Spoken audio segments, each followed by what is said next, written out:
nearly 2 millennia, the promised land of the Bible was a barren wasteland. Its archaeological ruins, a reminder of its glorious history. Its people, scattered throughout the 4 corners of the world. But towards the end of the 19th century, things began to change. I think we have a privilege of seeing with our own eyes the words of the book materializing and becoming a reality. ELO 25 and director David Kerr invite you on an incredible journey to discover the beauty of the land of the Bible and meet the people who call this place home. Everybody that will come to Israel, touch the land and touch the people, it will change his life. To me, Israel is family. It's home. Israel is, to me, my dream, my hope, my future. I think I'm privileged to have grown up in a land where my grandfather, where his parents, where his forefathers only dreamed of seeing built one day.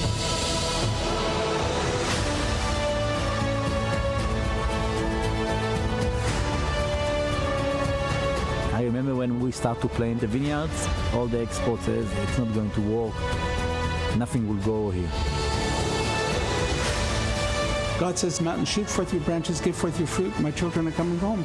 Every fruit you see is prophecy fulfilled. It's something that people couldn't have imagined 50 years ago. Something is happening of historic proportions.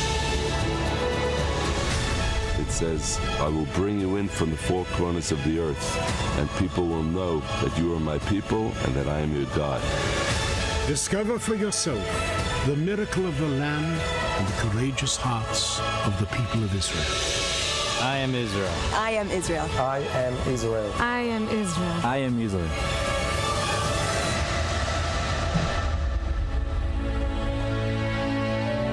To me, Israel is the best proof God exists and still acting in our world. Visit IamIsraelFilm.com to be. All right, hello everyone, and peace of Christ to all of you. And this was a movie. It's called I Am Israel. Sound very interesting to watch. Today our topic is about Erdogan and what Erdogan he said. But what Erdogan he said is nothing new. It is what Muslims they say every day. However, talk is cheap. Action speak. The same day, this filthy Erdogan, he said, Jerusalem is red line, is the same day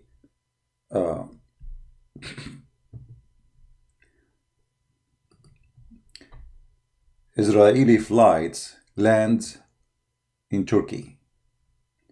So when he was in the stage saying to the Muslims, Jerusalem is a red line, we will not accept Jerusalem to be the...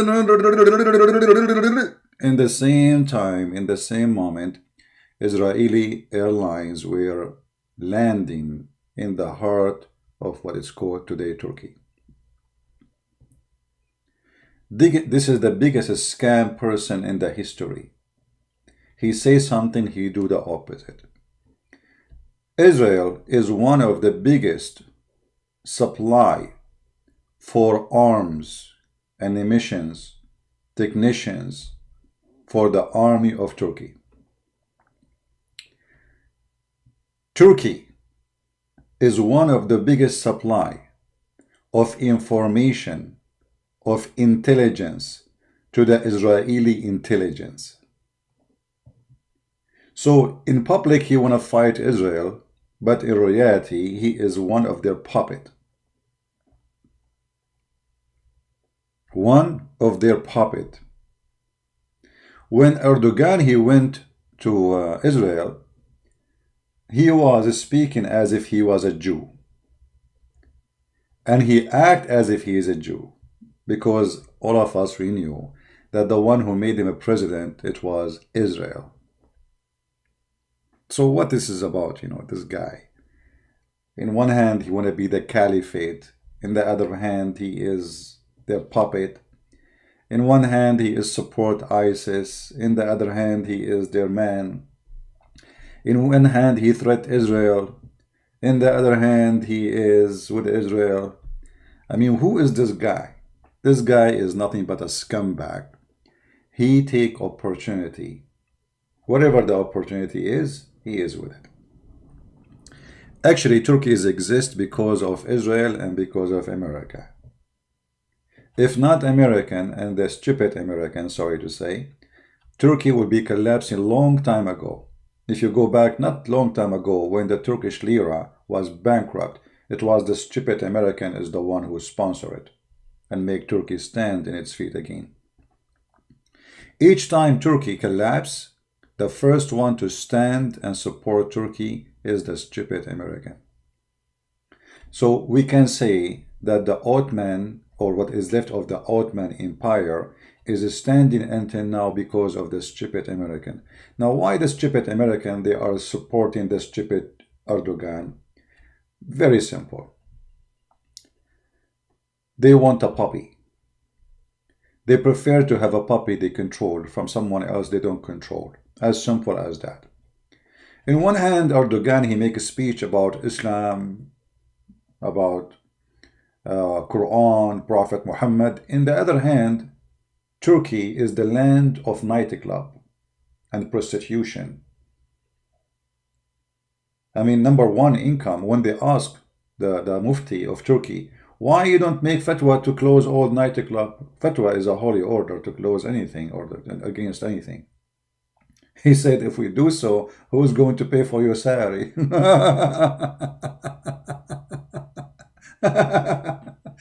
So this is the Islamic Turkey Erdogan. You know, Erdogan is the Muslim president who his wife, she wear hijab. But if you go in the street, you see people wearing a bikini. I mean, in one side, they pray Allahu Akbar and Ramadan and etc. And Muslims, they are Muslims supposedly. In the other hand, you go to Turkey, you see nothing about Muslims. Where we can find the Muslims in Turkey? Any Muslim can point for me? Actually, in the city of Adana, just a few days ago, Adana? No, Azmir, sorry, Azmir. They were playing Italian music instead of the adhan in the mosque. Let me find you the news.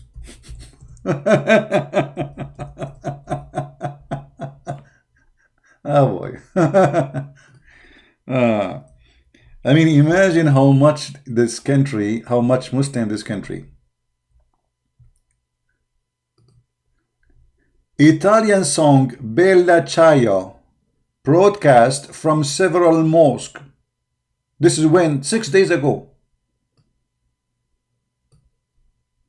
Bella Ciao instead of Allahu Akbar. Bella Bella, how are you? Ciao, ciao, ciao for you. Muhammad, he was replaced by Ciao, and Allah was replaced by Bella. Bella, Bella, how are you? Shame on Muhammad, shame on you. So this is an Islamic country, or it is what? Nothing left of Islam in Turkey. Actually, I believe Erdogan, he is there for a very simple reason. He is the best puppet for those who want a puppet. He can control them. You know, the Muslim Brotherhood, which was the plan of Obama to replace what is called Islamic terrorism. And I'll explain it to those who don't have too much background of the Muslim Brotherhood. Muslim Brotherhood is an organization dreaming about establishing the caliphate. You can say they are ISIS before ISIS. And the American, as always, and I say American government, not American people, I am an American. American government is behind every scumbag evil in this earth, sadly. So they sponsor the Muslim Brotherhood. And this is why they sponsor Erdogan. And what is the plan? The plan is so stupid, showing you that those who call themselves CIA, they are CIA dummy, they are CIA rats, they are CIA, I don't know what to call them. But the plan was simple. Instead of having Al-Qaeda and ISIS.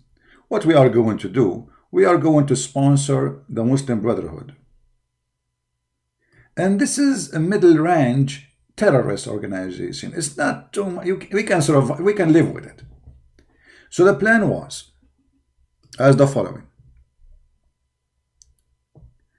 We will make Erdogan present the Muslim Brotherhood, and which means already Turkey is under the Muslim Brotherhood control. And the plan was that we will take the Assad regime and we will make the Muslim Brotherhood in Syria control Syria. And then Jordan is very easy to control because 80% of Jordan is Muslim Brotherhood. So now we will have Jordan. And then a few years ago, the Muslim Brotherhood, literally, they took over Egypt. So Egypt became in their hand. And then al-Bashir, who is the president of Sudan, he supported the Muslim Brotherhood. He became their puppet. So now we will remove the border between Egypt and Sudan, and the red line present where the Muslim Brotherhood supposedly will control. And this is the plan of the CIA. And Libya was literally almost controlled by the Muslim Brotherhood, all of it, until some change happened, and we will talk about that soon. Tunisia, right now as we speak, is under the control of the Muslim Brotherhood. So look what we are talking about. We are talking about countries extend all the way from Turkey all the way to the heart of Africa, controlling a huge amount of resource of oil and gas and Mediterranean Sea. Same time, the Muslim Brotherhood, they did not forget about Saudi Arabia. So they did their part in there, and they try to make a control of Saudi Arabia and United Arab Emirates.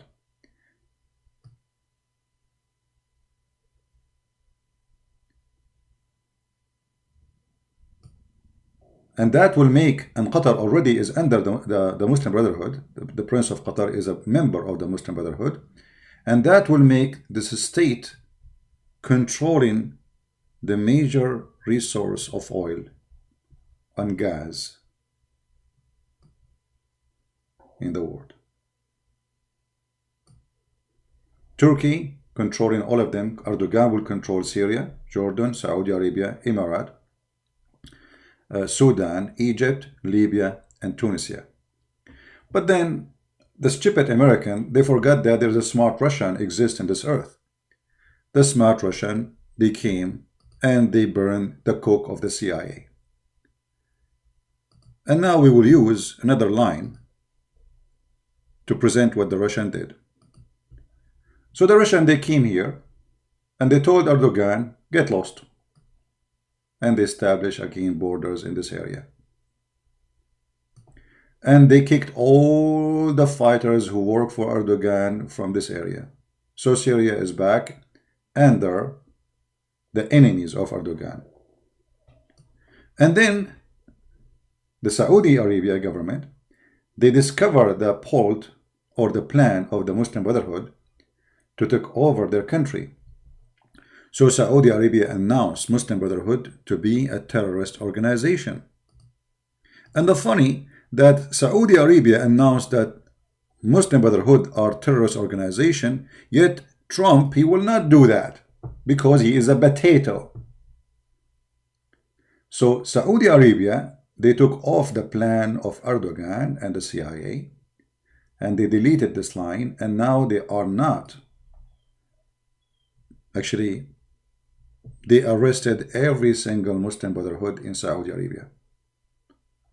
Every single of them, same as in Emirates, because Emirates discovered the plan of the Muslim Brotherhood to take over them. So both of them, the Saudi and the Emirati, they arrest all Muslim Brotherhood in their country. Which means if you are now in a Muslim Brotherhood and you live in those countries, you will be arrested immediately and you might be executed. The only place left for Muslim Brotherhood now is Qatar, which is a small, tiny island. And the Prince of Qatar is very well-known terrorist supported by the stupid Trump. Let us say he is supported by all American Trump. Obama Trump, George Bush Trump, all of them, they are the same. And we change names only. But when it's come to politics outside, it's the same garbage. So, in Saudi Arabia, they lost. Erdogan, he lost his dream. In Syria, he lost his dream. And in Jordan, for sure, he lost dream because if Syria is gone, he cannot go take over Jordan. And then the Egyptians, surprisingly, by the help of the Egyptian Christians, they made a revolution against the Muslim Brotherhood who won the election not long time ago, and they control all of Egypt. So what happened? That Egypt is gone from the plan of the Muslim Brotherhood or dream. And guess what? Then Sudan have another revolution by the support of Saudi Arabia and Emirat. And Sudan, which is supported by the Saudi and the Emirati, they were able to get rid of al-Bashir, who is supporter of the Muslim Brotherhood. So Sudan is gone from the map. And then the Russian, they sponsor a big general in Libya. His name is Haftar. And Haftar, he took almost most of Libya under his control. We can say all this area, let us make it in a green color, is under his control. So the Muslim Brotherhood dream in Libya is gone too. The map vanished. And Erdogan now is in a chaos because his country is bankrupt. And the whole plan is, if we control all those countries, you can imagine how much money will come to Turkey. You see, the Ottoman always, they used the stupid Arab, and sadly I am an Arab, to control them. You know, those Arab, just drive them by the dream, or tell them caliphate, Islam, etc. And then they became subdued. And then Erdogan, he can use Islam as a way to take control of all those resources. And his dream is collapsing. And now he is sending troops from Syria, from the Syrian terrorist organizations, and his army to Turkey, hoping maybe he can stop Haftar. And actually in the last few days, he was able to accomplish some little victory here and there in Libya. But still he is far away from doing such a thing, because I don't think the Russian, neither the Saudi, neither the Emirati, they will let him get successful in Libya. So what's happening there is very simple. Erdogan is bankrupt, and when you are bankrupt, you try to find any way, any solution to get rich, to get money, and that is not happening. The Russians are there, even if the Americans are supporting Erdogan. You will notice that wherever Erdogan goes, Americans, they support him. And you ask yourself how somebody is against Israel is supported by Trump. It doesn't make sense. I mean, this guy, he supports Israel, but at the same time, he supports Erdogan. And he keeps talking about Erdogan as a friend. How that can be? Very simple. Because what you see in the surface is not what is under the water. What is under the water is an evil plan to control what it's called Muslim nations by using someone like Erdogan. But they don't know the danger of this, because this Erdogan is like a dog. You feed him, he bites you. The Americans, they did not learn their lesson. You know, they used to support before Taliban and Al-Qaeda. And then Al-Qaeda, when Al-Qaeda get bigger and stronger, the first thing they did, it is to bite the one who made them, or let's say the one who sponsored them, the American. The American, they never learn, you know, and when I say American, remember, I'm saying American government. Very stupid, arrogant government. All what they care for is business and money. Value is not exist. You know, in America, in government in America, they speak about value when the value fit with them. As an example, the president of Syria, he is a bad president because he's a dictator. And for sure he's a dictator. Absolutely, we agree. But Trump, he don't see the Prince of Saudi Arabia and the King of Saudi Arabia as dictators. They are friends. They are good friends. I mean, in Saudi Arabia, not only you will disappear, they will cut you pieces, they will make you shish kebab, the same as they did to the guy in Turkey, remember, Khashoggi. And by the way, this Khashoggi, he is a terrorist too, so he's not better, but he is one of them. But in America, if you are our friend, if you are our friend, and our friend mean our puppy, okay, so here we will put a puppy. This is a puppy. We will put a sign in blue. This is a puppy land. So the puppy land, they can do whatever they want because, you know, they are our puppy. Erdogan is our puppy, so he can do whatever he wants. He have tens of thousands of people arrested for a political reason, and until now USA have no sanction on him. You believe it? No sanction. Tens of thousands who they are politically arrested, including journalists, teachers, professors. And Trump, he didn't see it. I mean, what? Nothing happened there. Erdogan is still a democratic person for us. Egypt, when the Egyptian, they kicked out the Muslim Brotherhood from their country, the first one who threatened to make a sanction against Egypt for replacing the Muslim Brotherhood, guess who? It was USA. Because Egypt is not our puppy. And this is not the plan. We want the Muslim Brotherhood there. Imagine why in the world Obama will make an immediate threat. I mean, they did not do anything yet. People are striking in the street against the Muslim Brotherhood president Obama. He go on TV and he says, we will put sanction in Egypt if they remove him. When Hillary Clinton, she went and she met with one person from Libya. One person. Do you know who? The one they met him from Libya, it was the leader of the Muslim Brotherhood. Why Hillary Clinton, she is meeting the Muslim Brotherhood leader? For he is the puppy. This is the plan. And the plan of Obama is not working. Then the Russian came. And the Russian, they screw all the plan, the evil plan of USA, sadly. I mean, I say evil, sadly, because, you know, I mean, I live in this country, I love this country, but it's sad to see we have evil plan always by the government we have. Can you believe it that in America, who they say they support women's rights, they claim they support gays, they support lesbian, they support the feminine movement, they support blah, blah, blah, blah, blah, all the garbage, you know, they say things which is a garbage for me because they say something, they do something. They are the same one who support Muslim Brotherhood, who will kill you if you don't fast.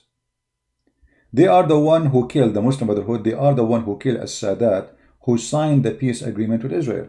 Why they killed him? Because he signed a peace agreement with Israel. So how you support Israel in the same time you support the enemy of Israel?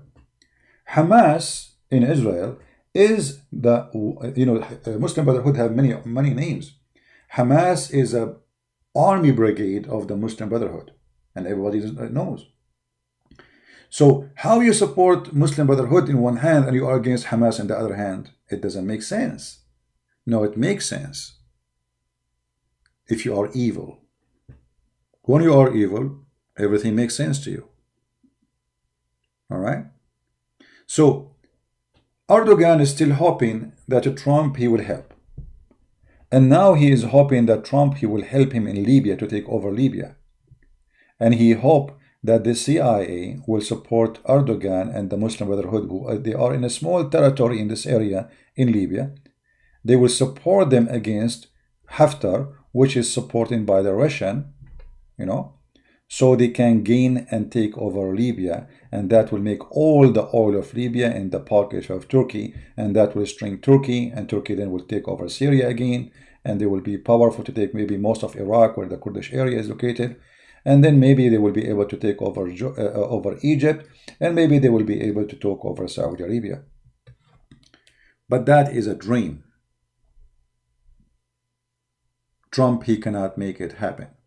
Because Trump, he have a lot of problems, and it doesn't matter how much he tried to support the evil Erdogan, he still is limited, for there is other major forces in this earth.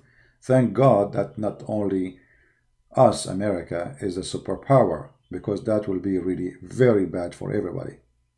When you have somebody, he have control of the whole earth, and he is evil, then evil will come. So Erdogan, when he say things, he don't mean them. He mean the opposite. There's things they say for customer, and there's things they say for the one they do business with them. Customers are just a bunch of fool. You know, they see our commercial, so we fool them by the commercial. But there is real people who knew what's happening, and the people who knew what's happening, they laugh at Erdogan when he say Jerusalem is a red line. In fact, Israel today, as a state, came back to existence because of the Ottoman. Many people do not know that yes, Israel is the land of the Jews. Yes, they are the one who have the land. Yes, they are the one who should have the land. But it is the Ottoman who they are always obsessed with money. Those Ottoman, they love money. They are money worshippers. They worship no God but dollar, but gold and silver. So when the Sultan, he was in Turkey, during the time England and France occupying most of the Middle East, they told him, the Sultan, you need a lot of money, man. You are bankrupt. So we can give you some money. The Jews, they will support you if you allow the Jews to go back to Israel. And the Sultan, oh really? You will give me money? Sure, okay. Come back. No problem. Okay, we'll come. Everybody is welcome. And then the Jews, they start coming to Israel. And this is how Israel start back and get their land back to them. It was by the Sultan. So the Sultan is the biggest help to Israel to exist as a state. And now the same Sultan is saying, we will not let you exist. That is a joke. Anyway, so this is just to give you an idea about what this guy is just, actually for me, I'm so happy that Erdogan is still a president. And many of you maybe will say, how come? I will tell you why. You see, the previous government before Erdogan was liberals, and they are against Islam actually. You know, they forbid even women to wear hijab. But by doing though, they were able to convince the European Union, which is a very stupid union, that we are capable of joining you, for we have the same value like you. So the stupid European, almost they opened their doors to Turkey to join European Union. And if Turkey joined European Union, Turkey became shish kebab. Europe. Turkey alone is 100 million. You know, and that will make maybe 25% of the population of Europe if they join. So by having Erdogan, that prevented Turkey from joining for some time, as long as someone like this exists. So I would like to see always someone like Erdogan in Turkey. He talk too much, he do nothing. In the same time, he will prevent Turkey from joining European Union. So this is for our best, not the opposite. All right? However, this person is evil, but his evil will destroy him and will conquer him, because always evil come back to you, no matter what you do. And this is always what history, taught us. Always evil will come back to you. You send it away, it come back to you. Now, somebody was saying in the chat that Christian Prince in Instagram, if he sees somebody he knew more than him, I mute him.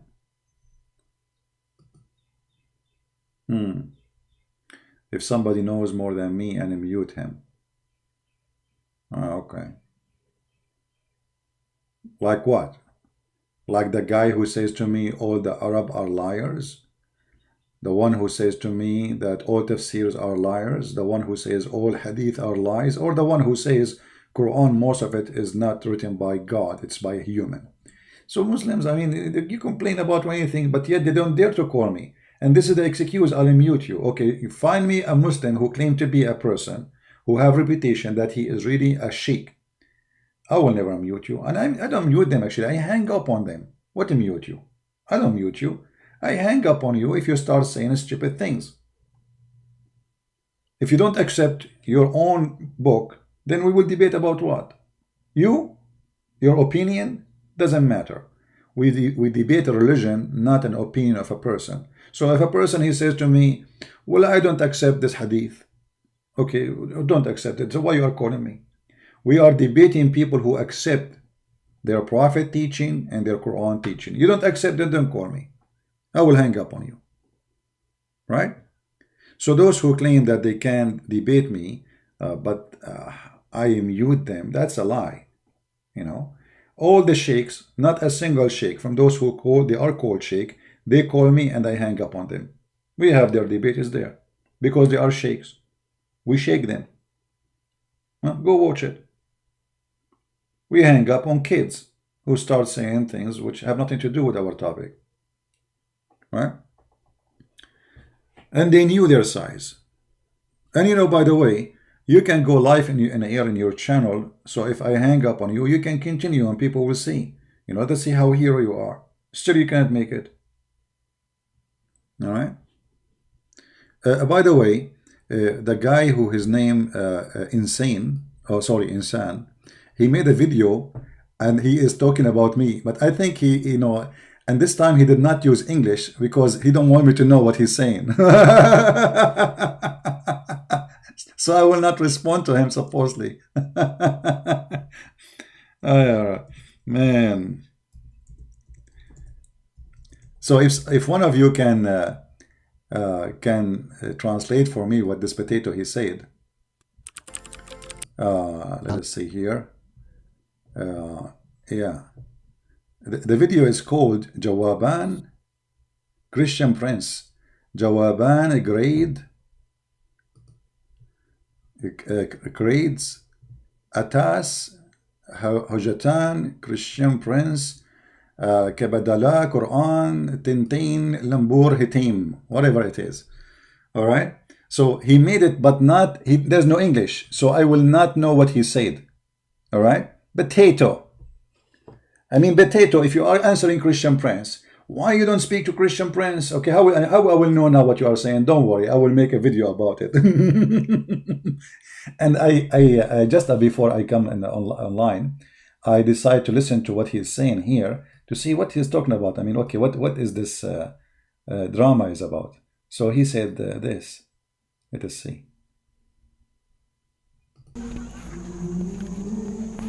Bismillahirrahmanirrahim. Bismillahirrahmanirrahim. Baik, Assalamualaikum warahmatullahi wabarakatuh. Stop.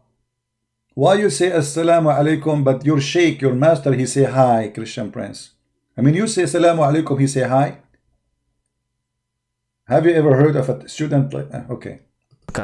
Alhamdulillah, hari ini kita berada di mana, Ustaz? Di Gobak Moruno, di daerah Kota Mobagu, Sulawesi Utara. Gobak Moruno artinya apa, Ustaz? Kebun hijau lah kira-kira kita. Kebun hijau di Kota Mobagu, Sulawesi Utara. Dan akhir-akhir ini kita banyak mendengar dan menyaksikan tentang tuduhan dan pelecehan yang dilakukan oleh Kristen. I know he's answering about the black mud. I know, I saw, because he put in Arabic, but the question is why he don't speak in English as usual, you know? Because he don't dare anymore. Like if I say something in English, he will get me busted.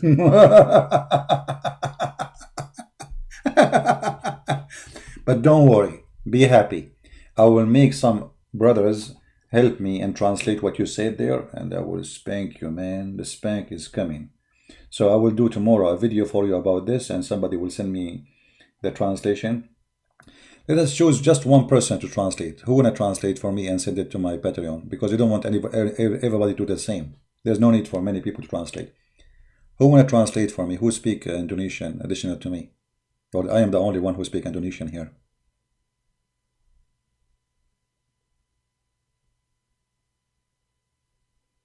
Who wanna translate for me? Give me one. I translate for you. I can translate for you. Sure, I speak. You know, because you see, in order to understand any language, just say inshallah and you will understand it. Who want to translate it for me?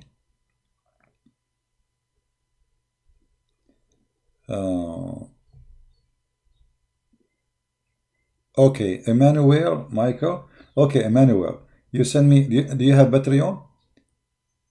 Are you in Patreon? We want somebody to send translation in Patreon.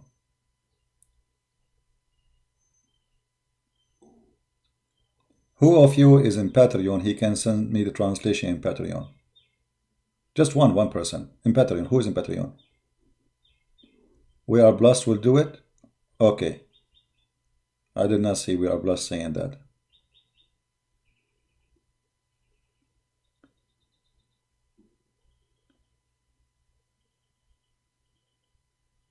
We don't want everybody to do it, just one.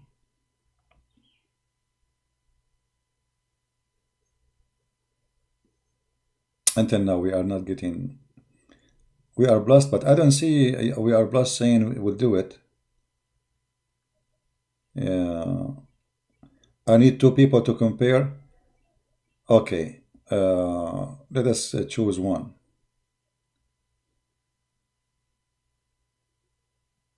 Okay, let us do this. After we finish this video, you guys post a translation. If you see one person post translation, don't post after him because there is no need for you to do it.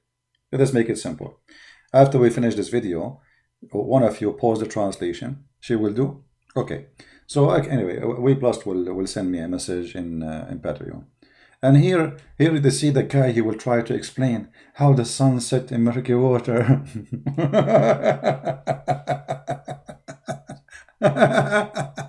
Oh boy.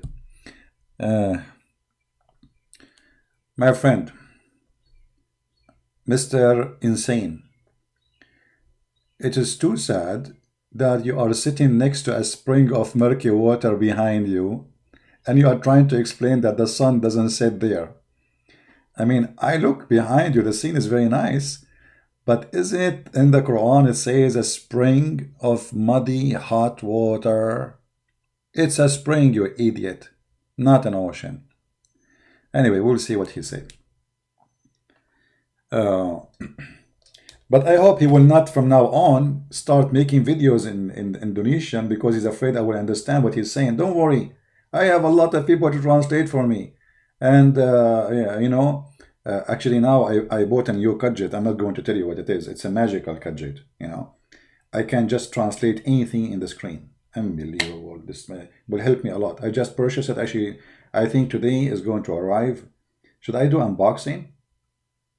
Guys, should I do unboxing for it? Like those in YouTuber? I will do unboxing and I will speak about the camera. I mean, those unboxing videos in YouTube are hilarious. You will see like the same, let us say a phone. A 10,000, 20,000, 30,000, 50,000 video about the same phone. And most of them don't have it. Unbelievable. Anyway, I mean, isn't it enough like 1, 2, 3, 4? It's like a kind of people are obsessed with those things these days. And you see, never buy something unless it's going to be a great benefit for you. For me, when I found that this gadget, I'm not going to tell you the name because it's a surprise. It translates anything in the screen. I love it. I said, that's what I want. And not only that, I can draw in the screen too. So I will use it for, especially when I am in the go, I cannot sit in my computer to make short videos. In the same time, I will be able to translate text in the screen. So when Muhammadan from Indonesia, they post comment, we can get them busted with their comment. Isn't it cool? That would be cool, isn't it? So I will have like an Indonesian assistant next to me. I click at the text and the Indonesian assistant, he will tell me lagaba, labatata, takata, jawaban, karadais, atas, hatujan, Christian Prince, kabada, al-Quran. All right? Immediately, by the magic of Allah. So I'm excited to do better stuff soon.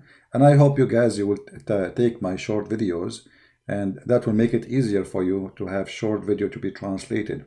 So you can add subtitle, and I want you, please, if you know anyone from Korea and Japan and China, please, we need your help to add subtitle. You can download the video, add subtitle, and repost it as you wish. All right? Please, please, please. Those are urgent. If you speak Spanish, you know, they are trying to fool people from everywhere. All countries, they need our help. We are here to help everybody. You see, I'm doing my best to help people of Indonesia, because Indonesia is the biggest Islamic country in the world. However, doesn't mean that I don't love those who they are in, you know, other countries like India and etc. But most of Indian, they speak English. You know, Indian are most of them, they are very fluent in English. This is why we don't really have a need to translate to the Indian people, because most of Indian, their education, all of it is in English. Actually, they speak English better than me. And the proof is, brother and sister, I'm going to explain to you how Christian Prince answer question. First of all, Christian Prince, he do not know what he's talking about. And if you ask him a question, he have no answer for it. And I will give you an example. I trained Christian Prince. If you can't tell me one verse in the Bible, it says that this is I'm God worship me. And you will see immediately that Christian Prince, he said, I can't find it. So this is like a Naik. He speak English, but it's an Indian version. But the difference between him and the Indian, this guy, he say it with rain. You know, a lot of things will come from his mouth. So like if you are afraid of corona or something, take an umbrella with you. So, you know, I'm not worried about the Indian to understand me. I love the Indian people. Dawood, mostly Indonesian. So even if you respond, Dawood, okay. All right, but we depend. You see, I will respond this kid who the Muslim, they are using him, poor guy. I feel sorry for him, but and actually this is why he became Muslim, because most of subscribers, they are Indonesian. And you know, there is something I noticed, that in countries like Philippines, Indonesia, they have an obsession with Korean people. I'm not sure why. I mean, if a Korean boys singers come into a Philippine, and Filipino people go crazy, like, and everybody want to be a Korean, like Korean, you know. It's like, I don't know, there's something not right in the society. I mean, in the culture. I mean, you should, the first thing you should like yourself. If you're not like yourself, you're kind, you're ethnic, let's say, you know, why you are obsessed with someone from different country? Just, I don't know that. They are obsessed with their look, they are obsessed with their makeup, they are obsessed with their, and the Korean themselves, they are obsessed with the Western. I mean, everybody is obsessed with somebody, and nobody is obsessed with himself. I'm the only one who like being an Arab. This is the best thing happened to me. I'm unbelievable being an Arab. I open the faucet, I find oil. I go to the bathroom, I find gas. I mean, wherever we go, oil and gas, no water. This is why the price of water in Saudi Arabia is more expensive than the price of gas. You believe it? Trust me, it's true. So, being an Arab, by the way, it's a privilege. As an example, we do not need to learn read and write to understand anything. As an example, I bought, each time I buy something from Amazon, and then I put it together, I found like there's 20 screws are not needed. But in the manual, it says they are needed. But who read the manual? Not us. We Arab, we don't read the manual. And then like, okay, we put it together. Why those screws are still there? Like an Arab guy, if he took the engine of the car and he put the engine back, you know, he will find like 80, 70 screws are not needed. How? Don't ask me. He cannot find a place for them. I don't know how where they came from. We have no idea. So there is a benefit of being an Arab, you know. And I don't know if there's a benefit of being obsessed with somebody else from different culture, different, I don't know. Human being sometimes is weird. You have to be, you know, happy with your heritage. Doesn't matter what it is. If you are from a poor country, love your country. You know, reject anything in your culture is bad. Hold and preserve anything in your culture is good. As simple as that. If you see, as an example, if you see the American, they have a good culture in something, follow it. If they don't. You know, same if I go to Indonesia and I find Indonesian, they have a nice thing, nice culture, something I like. Why not? I will take it if it's good.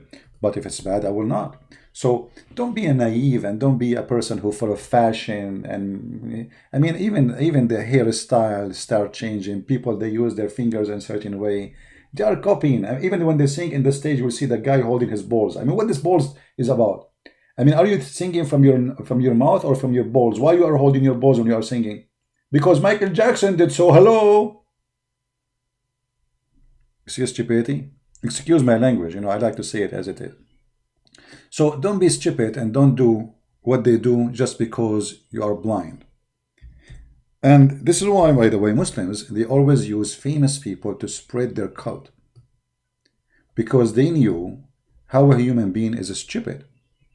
There's millions of people, they follow blindly anyone. He is an artist, famous person. Doesn't matter what he do, doesn't matter what they say, they will copy.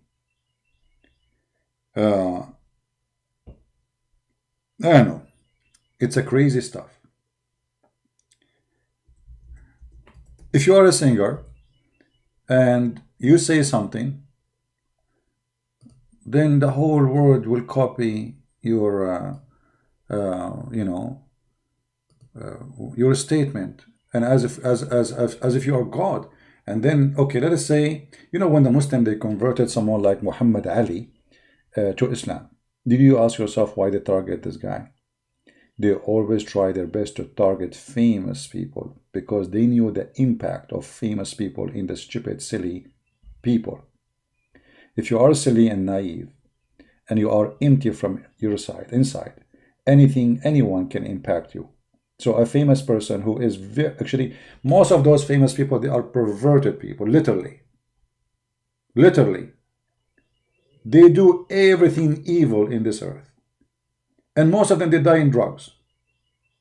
And then, if they say Islam is good, or they converted to Islam, we make it a big deal because, oh, this guy, famous guy, became a Muslim. If you remember lately, there's a guy, his name what? West. He's a singer, West. And they said he converted to Christianity. He's the husband of this woman, Kardashian. And it was really funny how news they converted to Christianity. This guy converted to Christianity. Are you sure? Secondly, let us say if this is true. Okay, why it's important? Why this is important? You see, for us as a Christian, we should not do what the Muslims do. He is just a guy. He converted to Christianity. He don't convert to Christianity. Who cares? This is between him and his Lord. For us, we do our part to deliver the message, and we don't use it for propaganda. Christ is not a propaganda. It's not for sale. It's not a commercial. So a famous person, he converted, for me, helping a poor guy who don't have a computer, who live in a village in the middle of nowhere to accept the Christ, is more honorable act for me from someone he is famous. Because he's famous, he got all the tools. He got all the big screens and TVs and all the things, all the ways to receive the message. Why he did not receive it until now? But that poor guy who is in the middle of nowhere, he got nobody to help him. So let us not be the same as the Muhammadan, who they are a propaganda machine, but they are not even knowing they are doing propaganda to who? If we ask a Muslim, who is Allah? He don't know. How Allah look like? They don't know. What Allah mean? They don't know. What Jibreel mean? They don't know. What Mikael mean? They don't know. Israel? They don't know. Ishmael? They don't know. Abraham? They don't know. Israel? They don't know. They are people who have no knowledge of anything, but they are the one who want to bring you to a religion they themselves, they do not know. But they depend on one thing, that you are a fool. You see, a person who is doing a scam, he cannot succeed unless you are a fool. They need the fool. So if you join the fool club, they will be having fun with you. Right? As long as you are a fool, perfect. This is why you see Islam flourish between foolish liberals who do say if you speak about against Islam, you are teaching hate. You ask the liberal, okay, why we are teaching hate if we speak against Islam? Because this is hate. This is hate. Okay, well, hold on. So how come you liberals speak against Christianity and it's not hate? How come you liberals do want to take the cross from a mountain? You want to take the cross from the grave. You want to take the Bible from the hotel. You want to take everything have to do with Christianity from everywhere. And this is not hate a crime. But if we speak against Islam, which is violence, killing, destruction, and death, and blood, and women's right is not exist, and human right is not exist, we are teaching hate. For those liberals are the perfect place for the germs to grow. And the germ in this case is the Quran. We are defend something they don't know what they are talking about. How somebody is a liberal, he defend the Quran, says beat your wife. This is a place where the germ grow. Ignorance.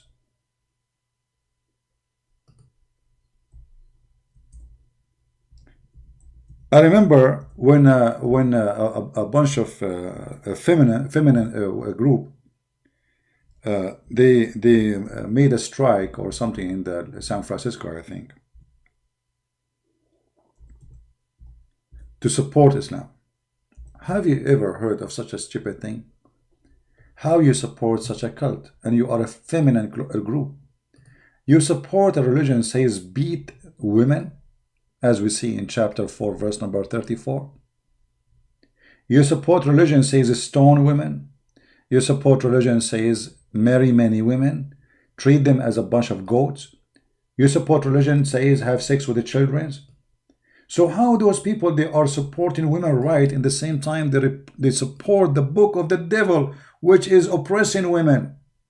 For they are ignorant. They met with some Muslims. They say to them, do you know that the Prophet, he defend women's rights? Really? Yes, the Prophet, he defend women's rights. Do you know that Aisha, she is #1 resource for us for the religion? Really? Yeah, Aisha. Go and read what Aisha, she said. So their ignorance is the place of germs to grow.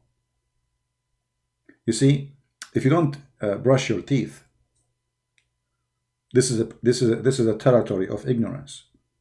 You ignore that germs exist and germs will destroy your teeth. So what you do, because if you're ignorant, you ignore it.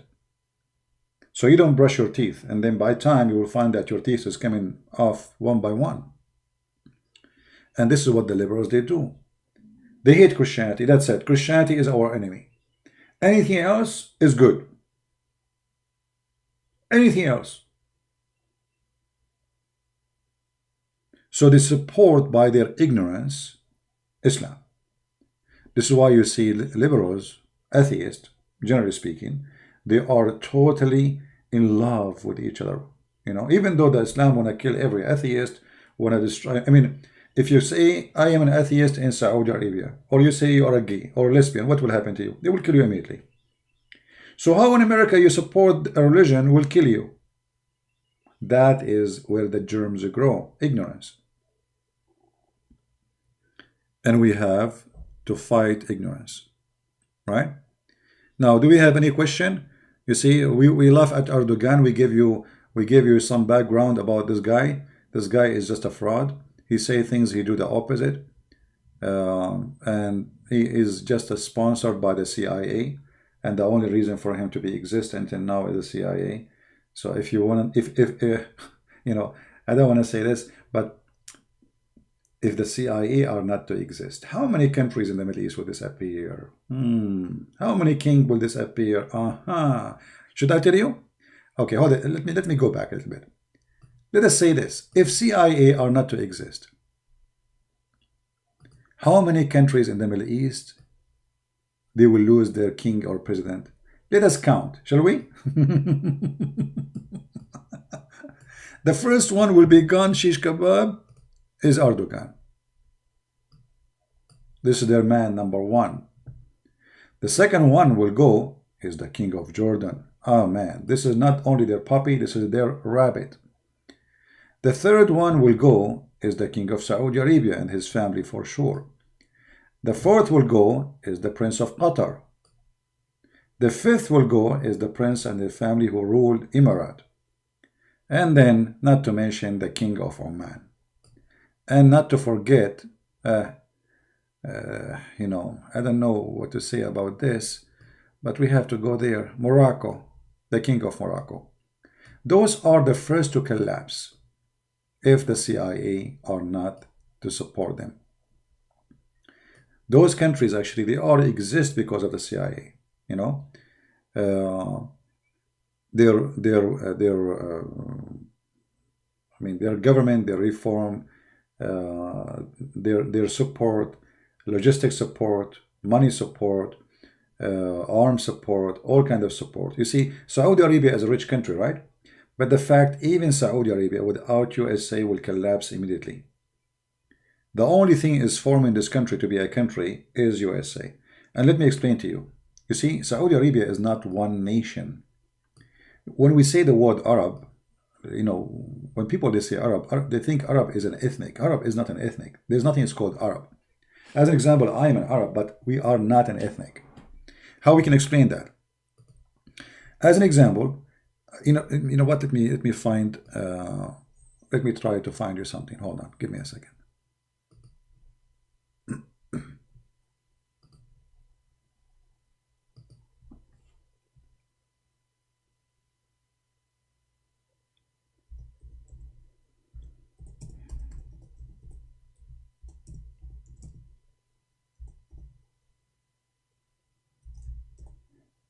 I'm trying to find a map.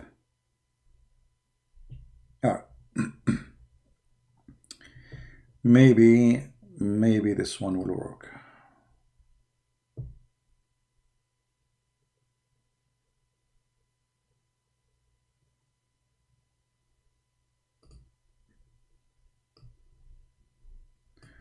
This is Saudi Arabia in the maps of ethnic.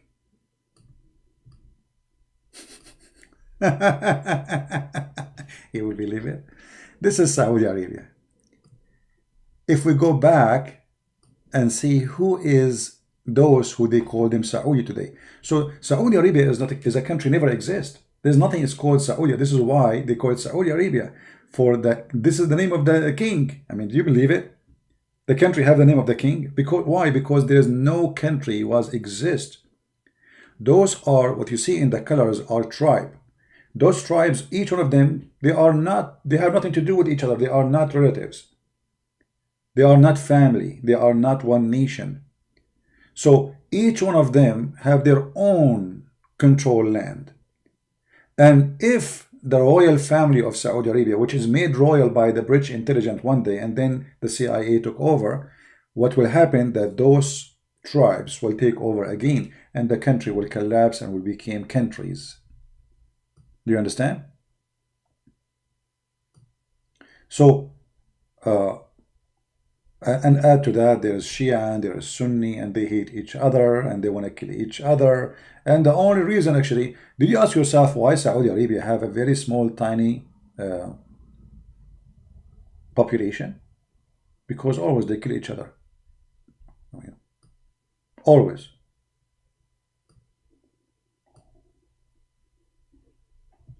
So it's just the CIA is keeping the country together.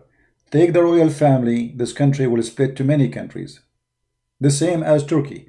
You see, who is keeping Turkey as Turkey today? The CIA. So if the CIA decide to say, okay, Turkey, no support to you no more, no money, no army, no weapon, because the Turkish lira can collapse in a second. It's just one tweet. Imagine how weak it is this the currency, that a tweet of Trump can destroy the lira. A tweet. Do you see how weak the country is? This is telling you that this country is nothing. Is like an empty balloon. If a guy from different country have nothing to do with the country, he make a tweet, make your economy collapse. So what kind of economy you have? So if the CIA stop supporting Turkey, Turkey will collapse because there's a lot of ethnic inside Turkey. There's nothing that's called really Turkish.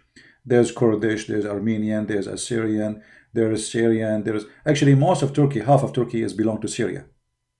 Half of Turkey belong to Syria. The other half belong to Greece. The other half belong to Armenia and Azerbaijan and Georgia. Nothing will be left. So it's just a matter of time. I believe this country is going to be sane. It is, the decision is in the hand of the one in the White House. The one in the White House, he can destroy this country as he wish, when he want. All right. Anyway, so those countries exist for a reason, as I said, and the one who made them exist is the Western government. What will happen if black people in Saudi Arabia? There's no black people in Saudi Arabia. Saudi Arabia have a little tiny population of black people. Those that used to be slaves before, long time ago, and they are not citizen. I mean, now they are citizen. I mean, they are not from there. They are from Africa. All right. There's no black Saudi. Those are brought as a slave. The same as the poor African kidnapped from their country, brought to Europe or to America.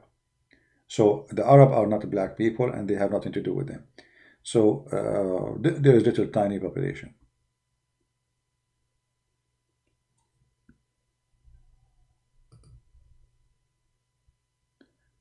Greece territory, all of this is belong to Greece. Greece should be all the way to the border of Syria. This is Greece. Istanbul is not their land. This is when the Muslims, not long time ago, I mean, the funny Erdogan speak about occupation, but he himself, he live in a land, all of it is occupation. The people of Erdogan, they came all the way from the land of Genghis Khan. They have nothing to do with this land. They don't belong here. So the whole country is called Turkey, is not for those, the Turkish. This does not belong to them. The whole country is occupation. All right. Have you been in Saudi Arabia? I have been everywhere, yes.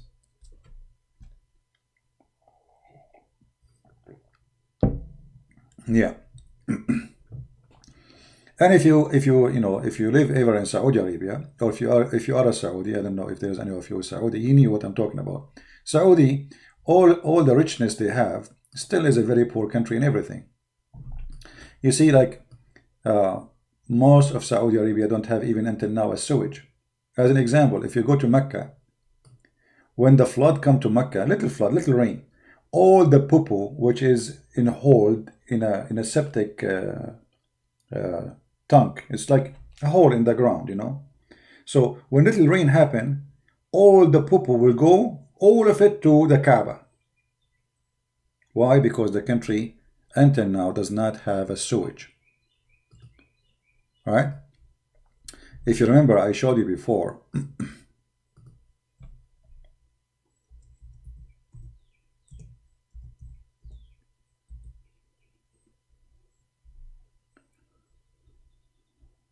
Okay.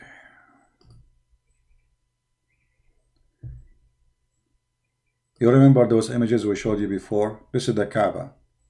All the sewage, all the bad water will come to the Kaaba. And now supposedly they work in a solution to divert the water, the sewage water, from coming to the Kaaba. But I don't think still it's successful. Still a lot of water is coming.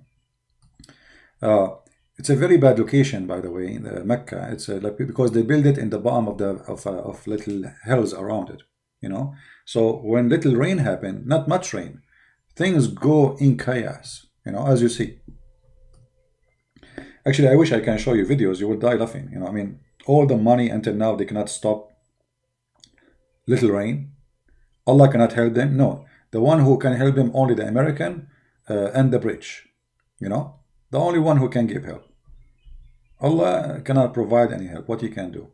So little rain, you will see all of Mecca is covered by water, and you will see cars are walking with the water. I mean, look.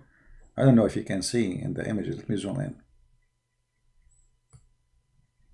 This is not an old picture. This is new, as you see cars and etc. So those countries, doesn't matter how much money they have. You see, the royal family, they have money to invest to buy a stadium in England, a sport team in Spain. If you go to Europe right now, most of the sport teams are owned by Arab. And this is one of the reasons, actually, you should not support this kind of sport, because this is not a sport no more. That's not sport no more. This is a business, number one. Secondly, how this team is a Spanish team, but it's owned by an Arab. I mean, how that work?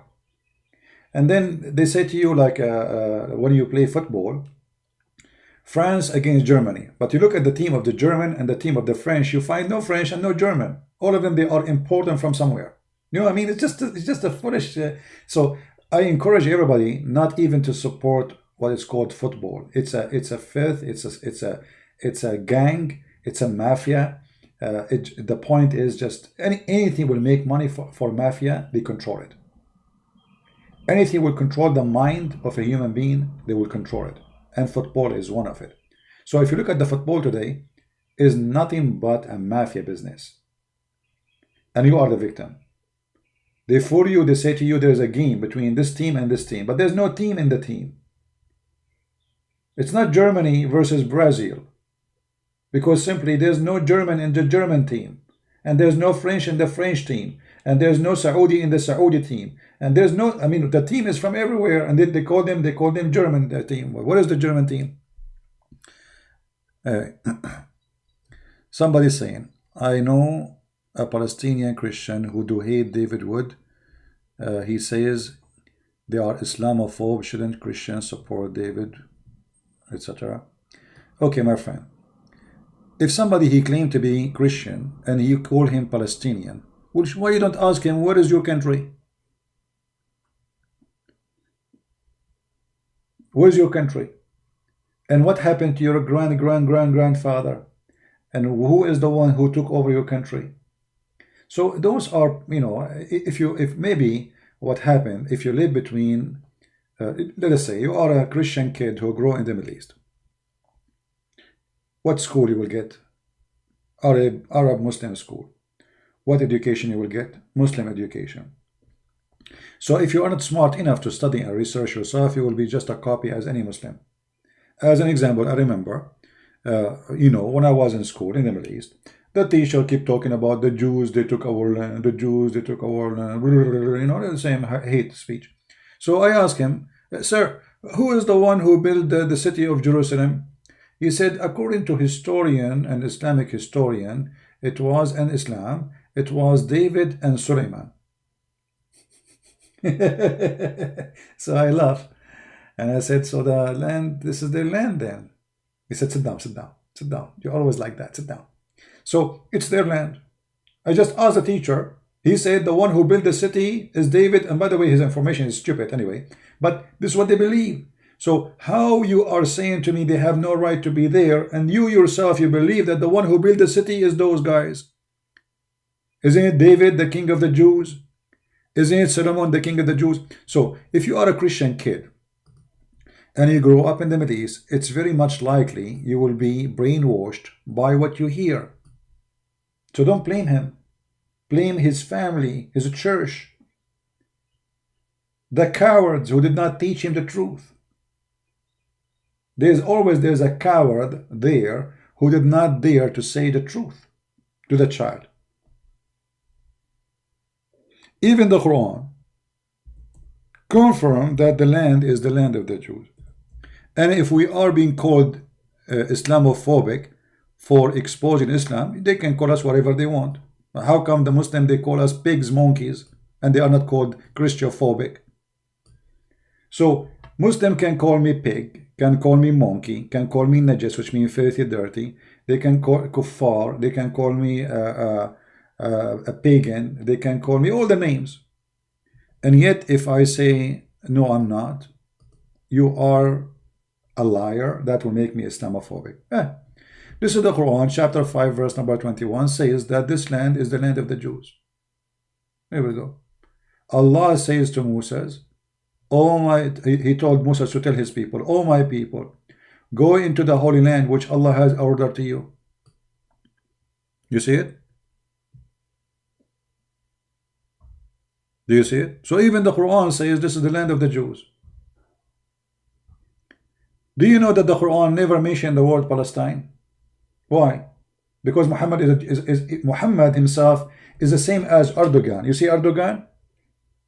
Erdogan is the puppy of Israel. And when he got bigger, he bite them. Muhammad is exactly the same. Muhammad was a puppy of the Jews until he was strong, and then he killed them. So when Muhammad was in the process of being a puppy, he agreed with the Jews. This is your land. It's Allah's sign for you. Allah told me that. Go and take it. Read it. The Quran saying that Allah told Muhammad, that he told Moses, that this is the land belong to the Jews. Right?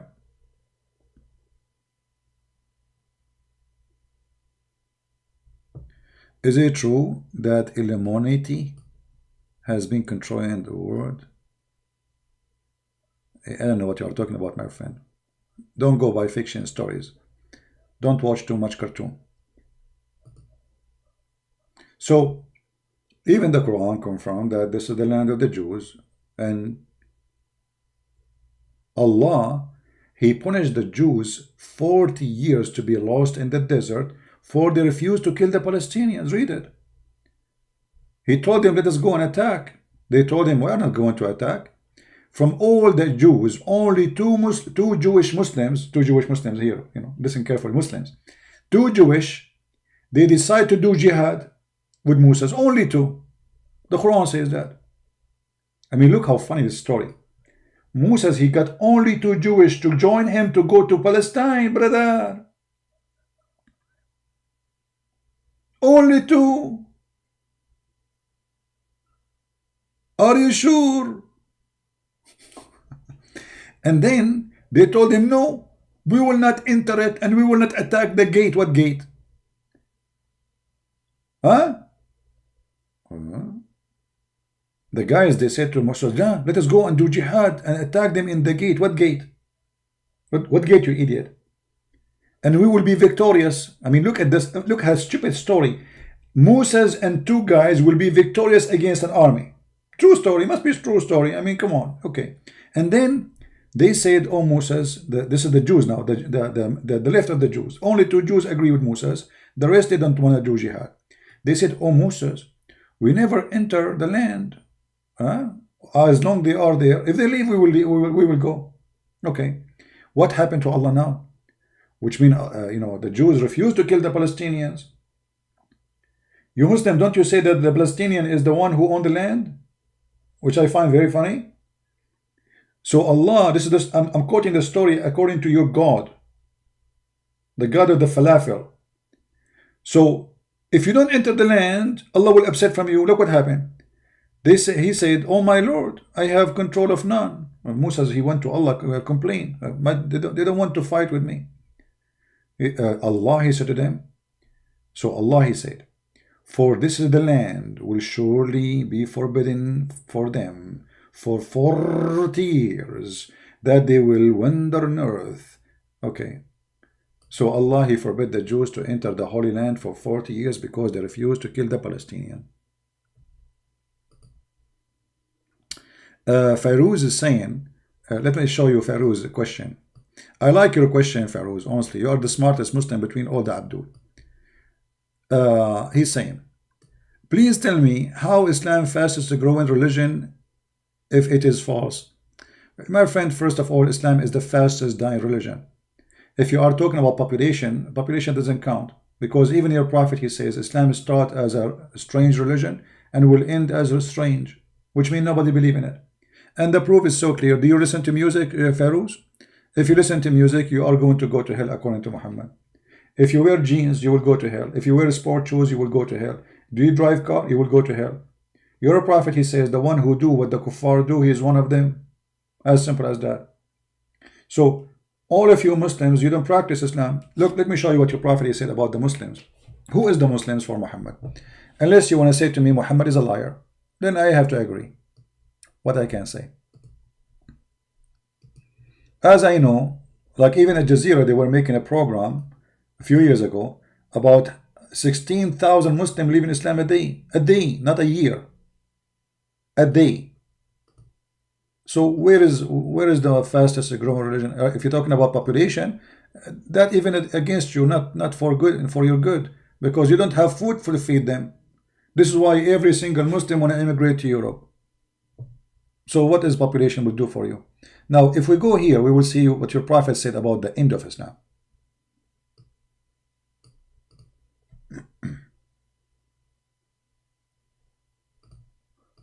Let's see.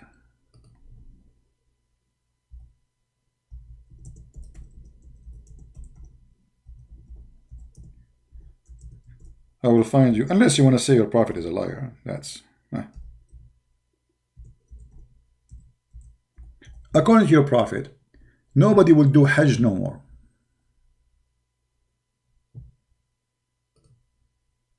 Nobody will do Hajj, which means not a single Muslim will exist.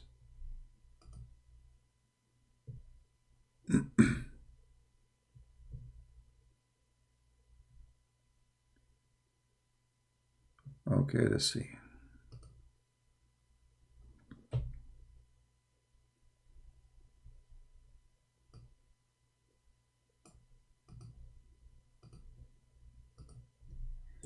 I just tried to find the hadith in English.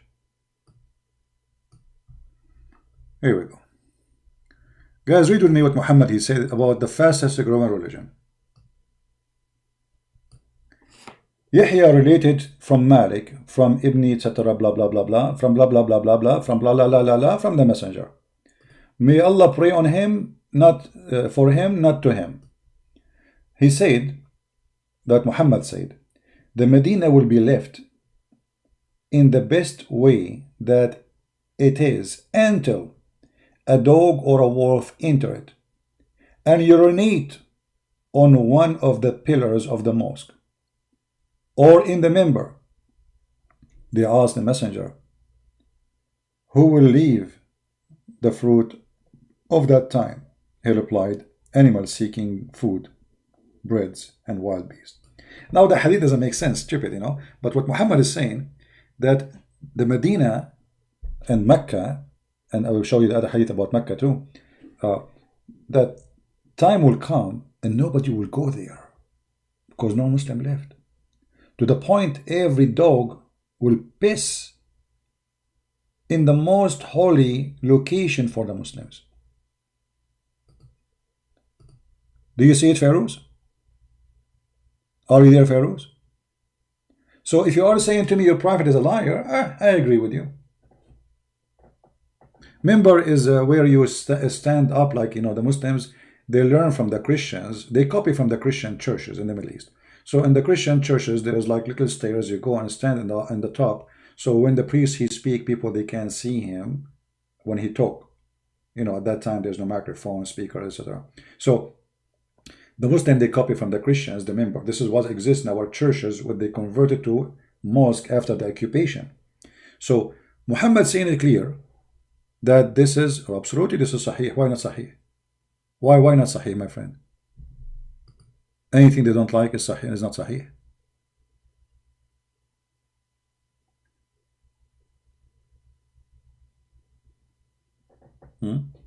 But anyway, anything is embarrassing, they will say is not Sahih. If you remember, there's a hadith where dogs used to enter the mosque in the time of Muhammad, which is I find funny. I mean, Muhammad saying that time will come and dogs and beasts will piss all over Mecca, and sorry, Medina, here in this hadith. But dogs, they used to do that in his time and he do nothing about it. Even people, they go inside the mosque and they piss in the middle of the mosque and he was watching.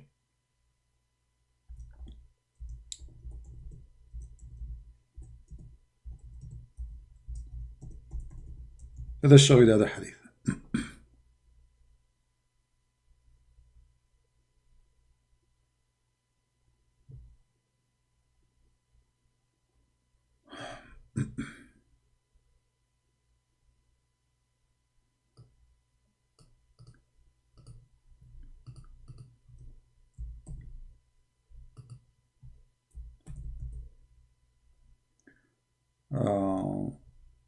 Here we go. This is Sahih al-Bukhari. My father said, during the lifetime of Allah Apostle, the dogs used to urinate and pass through the mosque, come and go. Nevertheless, they never use a sprinkle of water on it. Do you see it? This is Sahih Bukhari.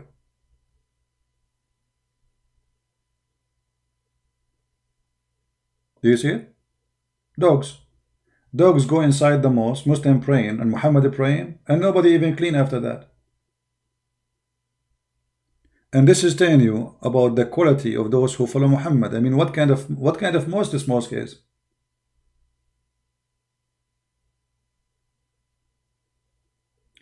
But for sure, the Muslim, they will say to you, this is da'if, but this is Sahih Bukhari. How da'if? Sahih Bukhari, do you see? It says Sahih Bukhari.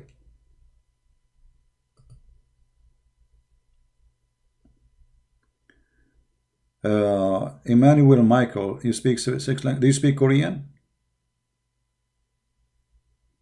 Chinese? Okay, my friend. Emmanuel, contact me in Patreon, please. I need somebody to add subtitle to videos. Can you do that? It would take some work from you, but you can choose some important videos. If you speak Chinese, that would be wonderful. If you speak, actually, if you speak Chinese, I will make a Chinese page in YouTube. I will create a Chinese page myself. So if you can download some of my videos, Emmanuel, and translate to Chinese, and anyone will help with you, he's welcome. We can make a Chinese page where everybody can download from it. It doesn't say that, CP. I agree. And I must agree with you.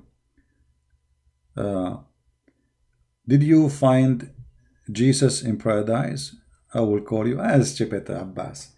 Abbas, do you remember Abbas? He challenged me to find Jesus. And Abbas, what about we play the video about you? Anyone have the video where Abbas he called me? Because I deleted the videos. Anyone have it? So we can play and laugh at Abbas when he said to me, show me where it says that Jesus in Jannah.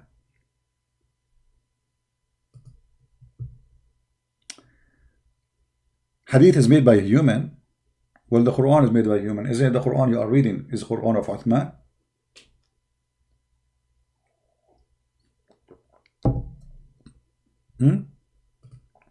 And Abbas, hold on, Abbas, I want you to call me. Just for a laugh. Guys, do you like to have fun with Abbas?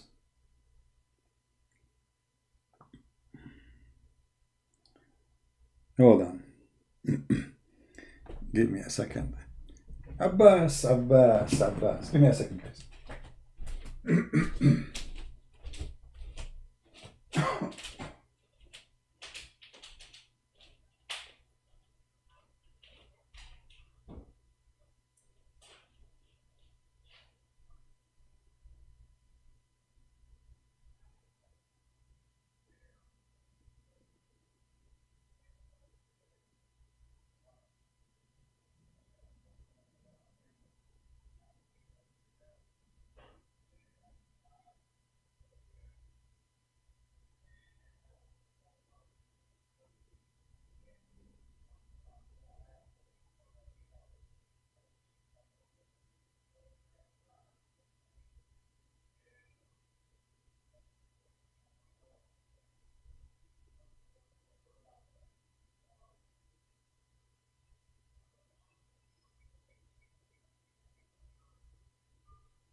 Alright, sorry guys, I got to see something.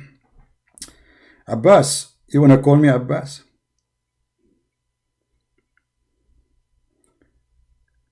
I'm sure people, they will be, we need some entertainment for this morning.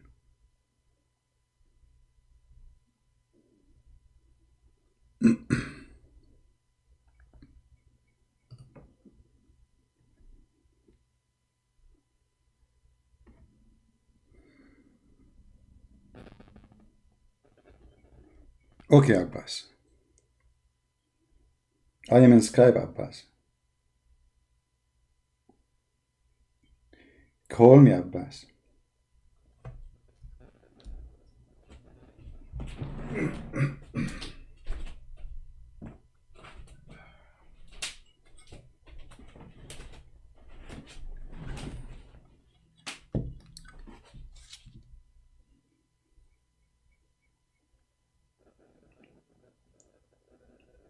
Are you there, Abbas? Okay, let me search for him.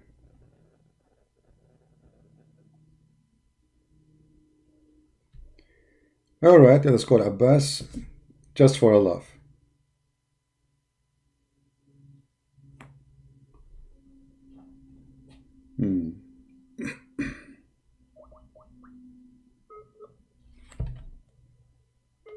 Abbas, are you online?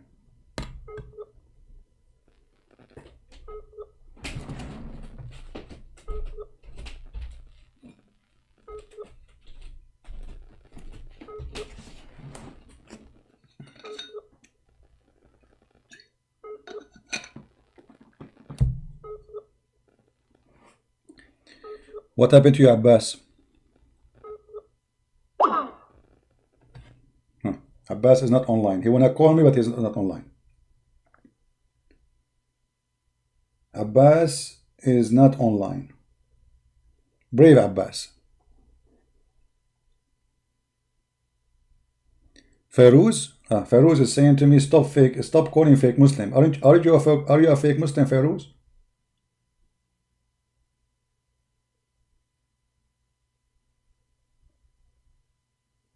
Okay, let us call Feroz, as long Abbas is a fake Muslim.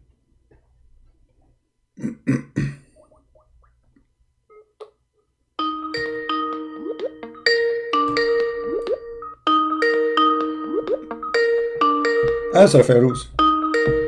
You asked for it.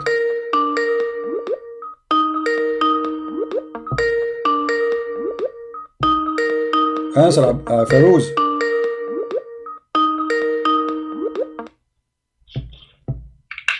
Hello. Hey, Feroz, you are the real Muslim, supposedly? Hello. Hello, Feroz. Are you the real Muslim? Yes, I'm a Muslim. No, are you real Muslim? Are you real Muslim? Are you real Muslim? What do you mean, are you real Muslim? Okay, do you beat your wife? No. Why you don't beat your wife? What is this question? I'm not... No, the question is, if you are a real Muslim, don't you follow the Quran? The Quran says to beat your wife. Do you beat your wife?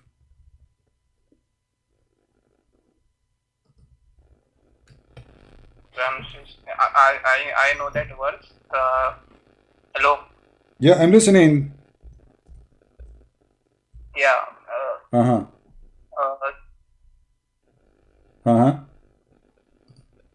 Hello? Hello? Are you going to spend the whole day saying to me, hi, hello? We got it, hello. I'm asking you, do you beat your wife? The Quran says in chapter 4, verse 34, beat your wife. Are you a real Muslim?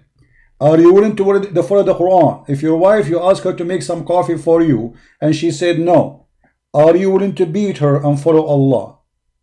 Don't say to me, don't say to me hello again. Don't say to me hello, do you hear me? I hear you, and there's no need for more hello. Now answer, do you beat your wife as the Quran said? Can I give you a Bible verse? You can give me anything you want. You are a Muslim, you don't follow the Bible, you follow the Quran. So do you change your religion now? No, I'm going to play the same game like you. No problem. You can play with it. You can play any game you wish. First, answer the question. Do you follow Muhammad and beat your wife? Yes or no?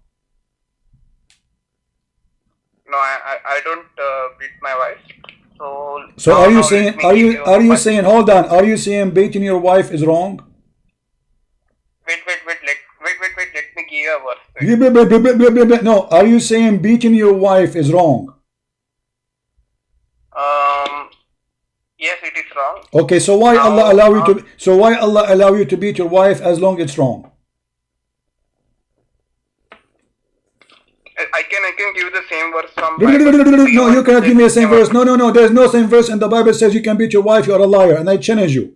But before you go anywhere, answer me. You just said, everybody heard you, that beating the wife is wrong, and I agree with you. That means Allah is not a God. You just said Allah is wrong. Everybody heard you.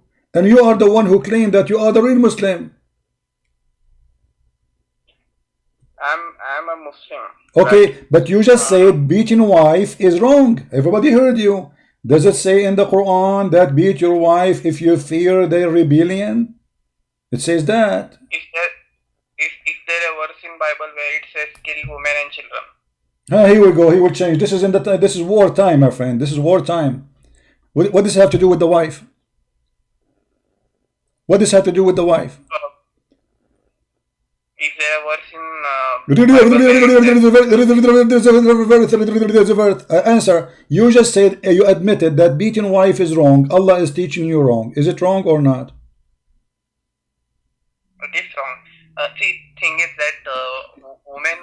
also do a lot of mistakes, right? Like so, okay, but you said already you agreed. We do not need to discuss it. You agreed that women are beating women is wrong. So why Allah He says to do wrong if beating women is wrong? What kind of God He teach you wrong? And you are the one who says it's wrong.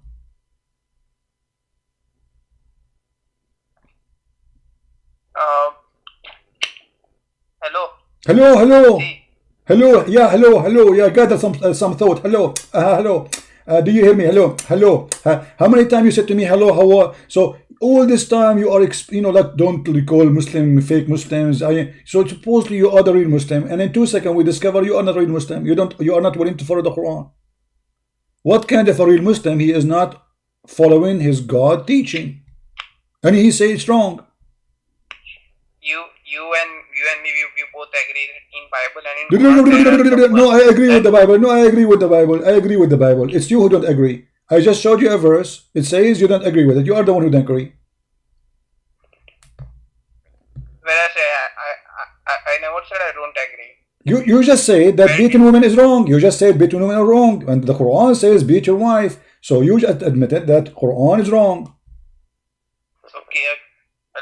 Hello. Okay, get lost, man. Hello, hi. You spend the whole day hello because he have nothing to say. Hello, hi, hello. Yeah, hello. Hello. Stupid idiot. Where is Abbas? Abbas is better than you. At least Abbas he say only hello once. Let us call Abbas again. Abbas, are you there, Abbas? That is the real comedy, And the funny. When they say to me, you call only stupid Muslims. Okay, where is the smart one? Is it my fault? Abbas is not online. Abbas now is online. Hold on.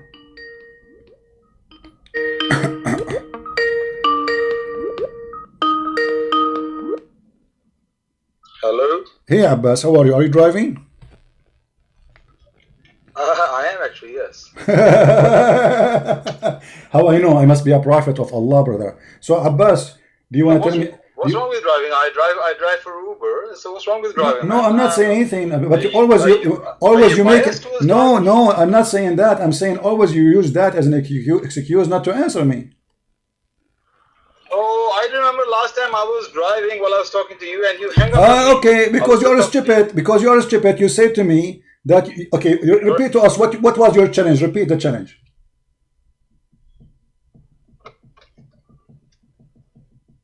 No. You're breaking up. Here we go. I'm driving now. Okay, I'm breaking up. Repeat to us what the challenge you made to me last time. Yeah, the last time we were talking about that you says I'll show you that Jesus is in paradise, and you show me the hadith. That Muhammad sallallahu alaihi wasallam, when he went to the paradise on the night journey, when he went to all heaven and paradise all together, when he went, he met Jesus on the second heaven. All right. Yes. Now you're reading the hadith, but you didn't give me the chance to answer you. I love to see you to put that hadith on the screen, and let's go on with that hadith. Okay. Will you do that? Okay. Where is the paradise located? Don't ask me a question. Can you put the hadith? So which hadith? Analyze the hadith. Which hadith you want? Sorry? Which hadith? About the one I showed you last time? The hadith you showed me last time. All right. And we want to go through that hadith. All right. To prove my point that Jesus was not in paradise. He was in the heaven. I know you may laugh and you think heaven and the paradise is the same. Okay. But if you read the hadith, that hadith back me, and you are the one who bring that hadith. All right. I like to see that. Okay, here we go. This is the hadith in front of us on the screen. Park your car on the side so you can read and you don't make an accident. Yeah, 1 second. I just no, it's updating. The screen is updating. Yeah, park your car so you will be safe. We don't want you to have an accident. Just read it. Okay. My car is parked. Yes. Okay, perfect. It's not showing anything on it's the Quranic verse. All right. 1 second. It says here, okay. Just when Muhammad he went to the sky, to the I was heaven. very wanted you just the way you ran last time. I thought probably you realized your mistake, so you ran. Let us see who. But if you didn't realize it, then I will expose your mistake. But before, you know, I want you to make it clear. Abbas. No problem, Abbas. Before we can, Abbas, shut up for a second, man. I want you to make it clear. I want you to make it clear your claim. I want your claim to be clear. So you later you will not say I did not say that. I did not mean that. Make it clear. I'm listening. I said that Jesus was not in paradise. You say I'll show you the hadith, and the hadith proves your point, and that Jesus is in paradise. Yes, Okay. that's what you said. Okay. Where was Isa? Where was Jesus according to you? No, make it clear. Where was Jesus according to you? Sorry? Where was Jesus according to you? Are you running away from us? Where was Jesus according to you? Let me finish this hadith. No. Before we go to the hadith, make the claim clear. We will read the hadith. No. I have to make it clear because you are a sneaky person. You try to say I did not say that. So what you will lose? Make it clear. Where Jesus was located in the heaven. Where he was located. For the third time, I made my point. No, you did not. I want you to tell me he was located where. Where he was located and where he was not located. Guys, he realized his error and now he's running from me. No, I'm just asking you to. You see, you are stupid now. I'm asking you to make it clear. That's all. I'm asking you to talk more. Tell us more. Where Jesus is located. For the third time, I'm saying that Jesus was not in paradise. Where in heaven? Allah, we don't know where in heaven, but I'll prove it to you. He was not in paradise. Okay, what is paradise for you? Hold on. And what is paradise for you? What is paradise? Guys, you see what he's doing? No, we want to know what is paradise. We want to know. No. You see what I'm doing? I'm putting you in the corner. No, we need to know. You said he is not in paradise. That means you know where is paradise. What is paradise? The hadith is telling us that he's not in paradise. No. Tell me where he was. No. I want you to tell me where is paradise. When you say paradise, what is paradise? So you're not going to let me read the hadith? I want you to read the hadith, but first tell me what is paradise, because the whole claim is based on this. He is not in paradise. So I'm asking you, where is paradise? Hadith will answer you. No. Okay, give me the summary before we read it. We'll read the hadith. I promise you. I promise in front of everybody. We'll read the whole hadith. I want you to tell me where is paradise. Where is paradise? I would be the biggest. Believe in your promises. You play with words all the time. Abdul, potato. I feel sorry for your wife, man. What kind of a man you are? Why you don't make it simple? Tell me where is paradise. You say Jesus is not in paradise. Okay, tell us where is paradise. If you are a man enough to give me 2 minutes to make my point, then you can ask me many questions. Go ahead. Keep repeating the same question. I will give you 10 minutes. Here we go. I'm going to go to the kitchen. You speak as much as you want, but I want you to tell me. I want you to tell me what is paradise. I'm not going to talk. No, go. Where is paradise? The hadith is telling us that. No problem. What the hadith told you. Tell me what paradise. Tell me where is paradise. Where is paradise? Paradise, if you look up the sky, is towards the right, about 20, like 2 o'clock, 2 o'clock, you just go straight, and then you turn left, and there will be a person standing there. He will guide you to the arrow, and you follow the arrow. That's paradise. What kind of nonsense? You are making fun of your prophet right now. So if we follow that arrow, we will find Muhammad there. Now. Okay, so are you going to answer as a man or as a child? Where is paradise? Because you are saying Jesus is not in paradise. So where is paradise? So you're not going to give me a chance to speak. I'm asking you, man, you idiot. What's wrong with you? Guys, I am not giving him a chance. I am giving you all the chance. I will give you 10 minutes to tell us where is paradise. Here we go. I'm not going to talk unless you change the topic. Where is paradise? Where is paradise? No, because when I get you busted, you will say I did not say that. I know you. This is why I'm asking you. Give me a chance. You keep saying that. No, you coward. No, you potato. No, you coward. No, you coward.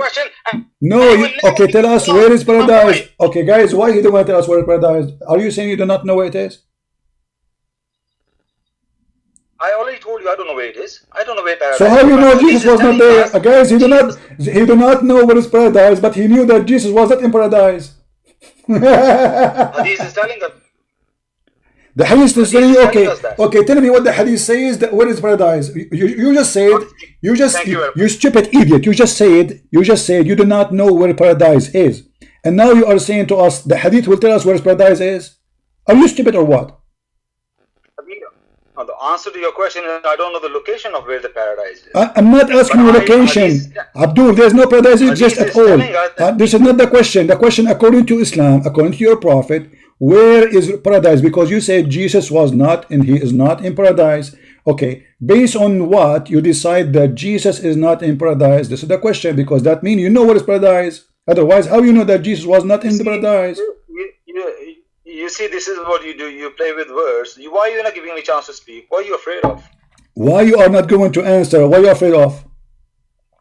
Am I going to answer the way you want me to answer? No, because this is the whole challenge is about where is paradise, because you are saying Jesus. Okay, let us say, okay, hold on. If I say Abbas in this house, okay, and then you say to me this house is not paradise, okay, that's mean you know what is paradise. So what is paradise?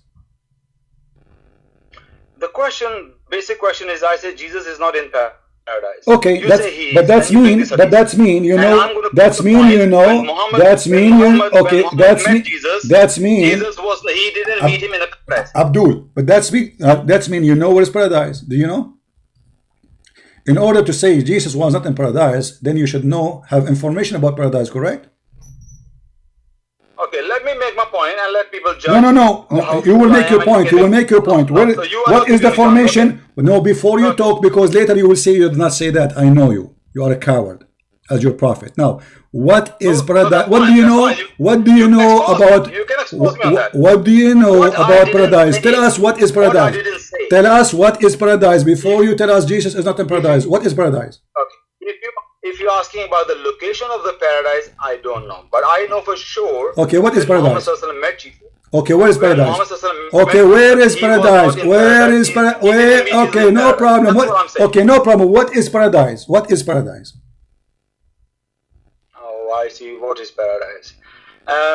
Guys, please read this hadith yourself. This coward is never going to give me a chance. See the coward? See the coward? So the coward, you are liar. Then you do not know anything about paradise, but you are saying Jesus is not in paradise. Do you know anything about paradise? You keep asking me. You keep asking me question after question, but you're not letting me. No, I'm not asking you a question because this is the topic. Is about paradise. You are saying Jesus is not in paradise. Last chance for the coward prince. You are the coward son of Muta. You are the coward son of Muta, and you have no dignity. This is a proof to me that you are son of Muta, man. Because if you are a man, you will tell us your knowledge, share your knowledge. What do you know about paradise? You don't know anything. Calling people names doesn't make you. I'm not calling you names. Your prophet, he ordered you to be a son of Muta. Listen, you are a coward. You call me to give you an answer. Oh, what I'm asking you. You are saying Jesus is not in paradise. Okay, what is paradise? To be sure that Jesus is in the paradise. Do you know where paradise is? You said I do not know the location. So how you know that this is not paradise? And let me remind people that you bring this hadith to prove me that Jesus was in paradise. Yes? My friend, I am proving to you. I'm proving that you are a donkey. This is what I prove. Now, I'm not going to talk no more. Read the hadith. Read the hadith and read the hadith. Read the hadith and let us laugh. Okay, go. You say this hadith will prove to us that Jesus is not in paradise. Okay, go ahead. Tell us how. I'm listening. I give up my question. Inshallah, alhamdulillah. Okay. Inshallah. You give me a chance, mashallah. No, you didn't give up your question. Your question was not relative to that. Anyway, now this hadith tells us that Muhammad went on the night journey. Let me speak now, please. So he went on a night journey and he met many different prophets, and then he met Jesus on the second heaven. Then hadith carried on. I want you to bring it to the end of the hadith, please. Can you bring to the hadith to the end to make my point? All right. Because hadith is very long. It will take 10 minutes to maybe read it. Then Muhammad met Allah subhanahu wa ta'ala. He gave him, Moses told him, no, go back and ask for less and less. In the end, it became 5 salah. Now, can you go to the right of the end of this hadith, please? I didn't speak the end of this hadith. The end? Okay, here we go. So all people can see what I'm trying to say here. Okay, this is the end. So after all that, can you go to the end of the hadith, please? This is the end, okay. Can you roll down? See, can you roll hadith down? Okay, I went. Okay. Basically, last 4 or 5 lines will tell us. Okay. So he went to the heaven. He went to Sidratul Muntaha. Above the heaven, he met Allah Subhanahu wa Taala. Then in the end, what happened in Tawheed? Obligatory prayer. 2 vessels were brought to me from Tuban. Now, this is not the same hadith. This is not the same hadith. What hadith? I'll bring the hadith because this is not the same hadith. This is not the same hadith? What hadith you want? This is not the same. This is not the same hadith. This is not the same hadith what you showed me last time. This is Sahih Muslim. This is Sahih Muslim. This is Sahih Muslim, and this is Sahih Muslim. We talk about the same. Okay. No, I'll give you this. There are hadiths. There are many different narratives of the hadith. Oh, okay. Okay. Give me the one. Give me the one you want. Which one? Is it Sahih? Is it Sahih Muslim? I'm not saying it's wrong hadith. I'm not saying wrong. I'm saying, is it Sahih Muslim? Okay, the hadith you are talking about, the one I showed you, is it Sahih Muslim? The last time you show me, I'm not rejecting the hadith. Oh yeah, this is not the question, you idiot. Stop acting like I'm asking you. Okay, is it Sahih Muslim, the hadith you accept? The one to show you, the one you like. Is it Sahih Muslim?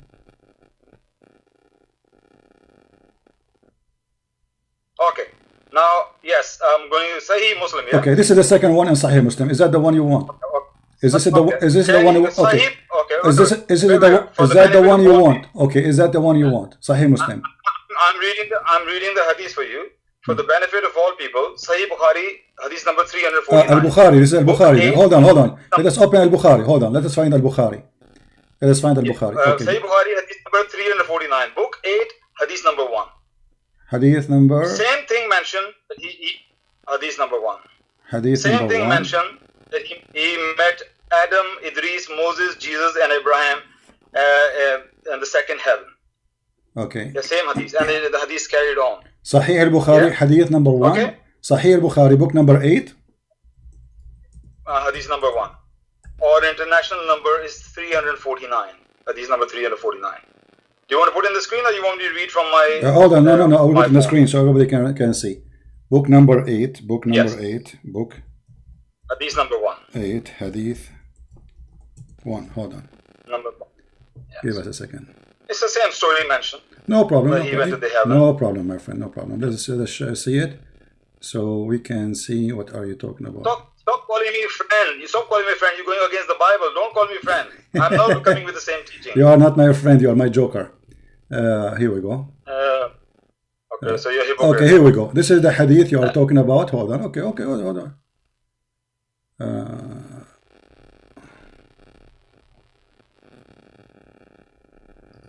And this is not this, and this is not the hadith I showed you last time, because this is not the hadith. Here we go. This is the hadith you are mentioning. Go ahead. Okay. Now the same story is same. He went up to the heaven. Okay. And if you read the hadith, he met Jesus. But in the second heaven with the Moses and everybody. Go to the end of this hadith, please. Okay, the end. Okay. All right. I don't see it on the screen. Keep going down. Okay. Right to the end. Okay. Okay. Keep going down. Keep going down. I am at the end. I am at the end. There's no more. So he met, no more down. No, down. Go down. Yeah. I am at the end, my friend. I'm showing the number too. Okay. Hey. Okay. Okay. Look, right at the end, after meeting all the prophets in second heaven, third heaven, seventh heaven, then he went to Allah subhanahu wa ta'ala. Okay. After that, what did he say? Then I was admitted into paradise, where I found small walls of pearls, and its earth was of musk. So after meeting everybody in the heavens, after everything, then he was admitted into paradise. And if you go into the Arabic, this word paradise, it says Jannah. And when he says heaven, he met Jesus and everybody, that is Sama. Sama is heaven. Now, in heaven, you can find paradise as well. Paradise can be part of the heaven, but not heaven. And even hell can be part of the heaven. But heaven itself is our realms. So where he met Jesus was heaven and not Jannah and not paradise. this hadith is clear cut. Okay. That he was admitted in the paradise. Okay, after let us see. meeting him. Let us see. Okay, Which hold proves my point. on. That Jesus was not in paradise. Everybody will laugh at you. All right. This is the hadith. Here we go. Read for me. Read for me. Everybody will laugh at you in a second. Read. Go ahead. Or read what? Read. I just read it. No, read the hadith. This is your prophet speaking too, just to show you that you are a donkey when you speak to Christian Prince. You are a certified donkey. Read the hadith. This is your prophet talking. Read it. Did you get my point? The hadith I read it. I got your point that you are a donkey. I got your point that you are a donkey. Read the hadith. I have a hadith in the front of your eyes. I want you to read it. Read it. And admit that you are a donkey. Okay. Muad bin Jabal radiallahu anhu says, I heard the Messenger of Allah say, paradise has 100 grades, which is as big as the distance between heaven and earth. The highest of them is Firdaus, and the best of them is Firdaus. The throne is above Firdaus, and from it spring forth the rivers of paradise. If you ask Allah, ask Him for Firdaus. So where does it say Jesus is in Firdaus? No, I want you to tell me. So what is paradise? Paradise is what is paradise? What is the question? All the heaven is paradise. All the heaven is paradise. I not. That hadith. What? No, astaghfirullah. Okay, so the hadith says that he met Jesus in second heaven. After meeting him, he said, "Then I was admitted into paradise." No, this is your stupid translation. You see that in the hadith doesn't say. You see, this is your problem, Muslims. Paradise is Jannah. This is our paradise. So the Jannah, the paradise is 100 floor, and there is best floor. The last floor is the best of it. Let's say, for example, I want to go to what was the example? I want to go to a particular store, like. Okay, so was Jesus in Jannah or Adidas. He was not? Adidas. Was Jesus in? Adidas is a part of the shopping center. So if you meet somebody in shopping center and then you say, then after meeting that person, I went to Adidas. That does that mean that person was in the shop Adidas? No. Okay, that's exactly what happened here. Okay, Abdul. Okay, listen. You know what? You know Abbas. Abbas, I want to take advantage of having a majestic, knowledgeable person like you. And as long as you are talking about this, no, I'm not. But oh no! Just wait.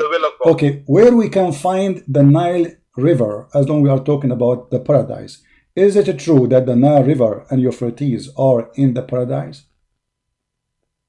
So you agree? You have no proof of Jesus in paradise. Well, guys, I got you busted already. From your prophet teaching. Do you agree that your prophet he found? Do you agree? You can ask me any Do you agree? Do you agree that your prophet, when he went to the paradise, you are the one talking about paradise, he found in the paradise 4 rivers. 2 of them is the Nile and Euphrates. Yeah, so okay, why you said to me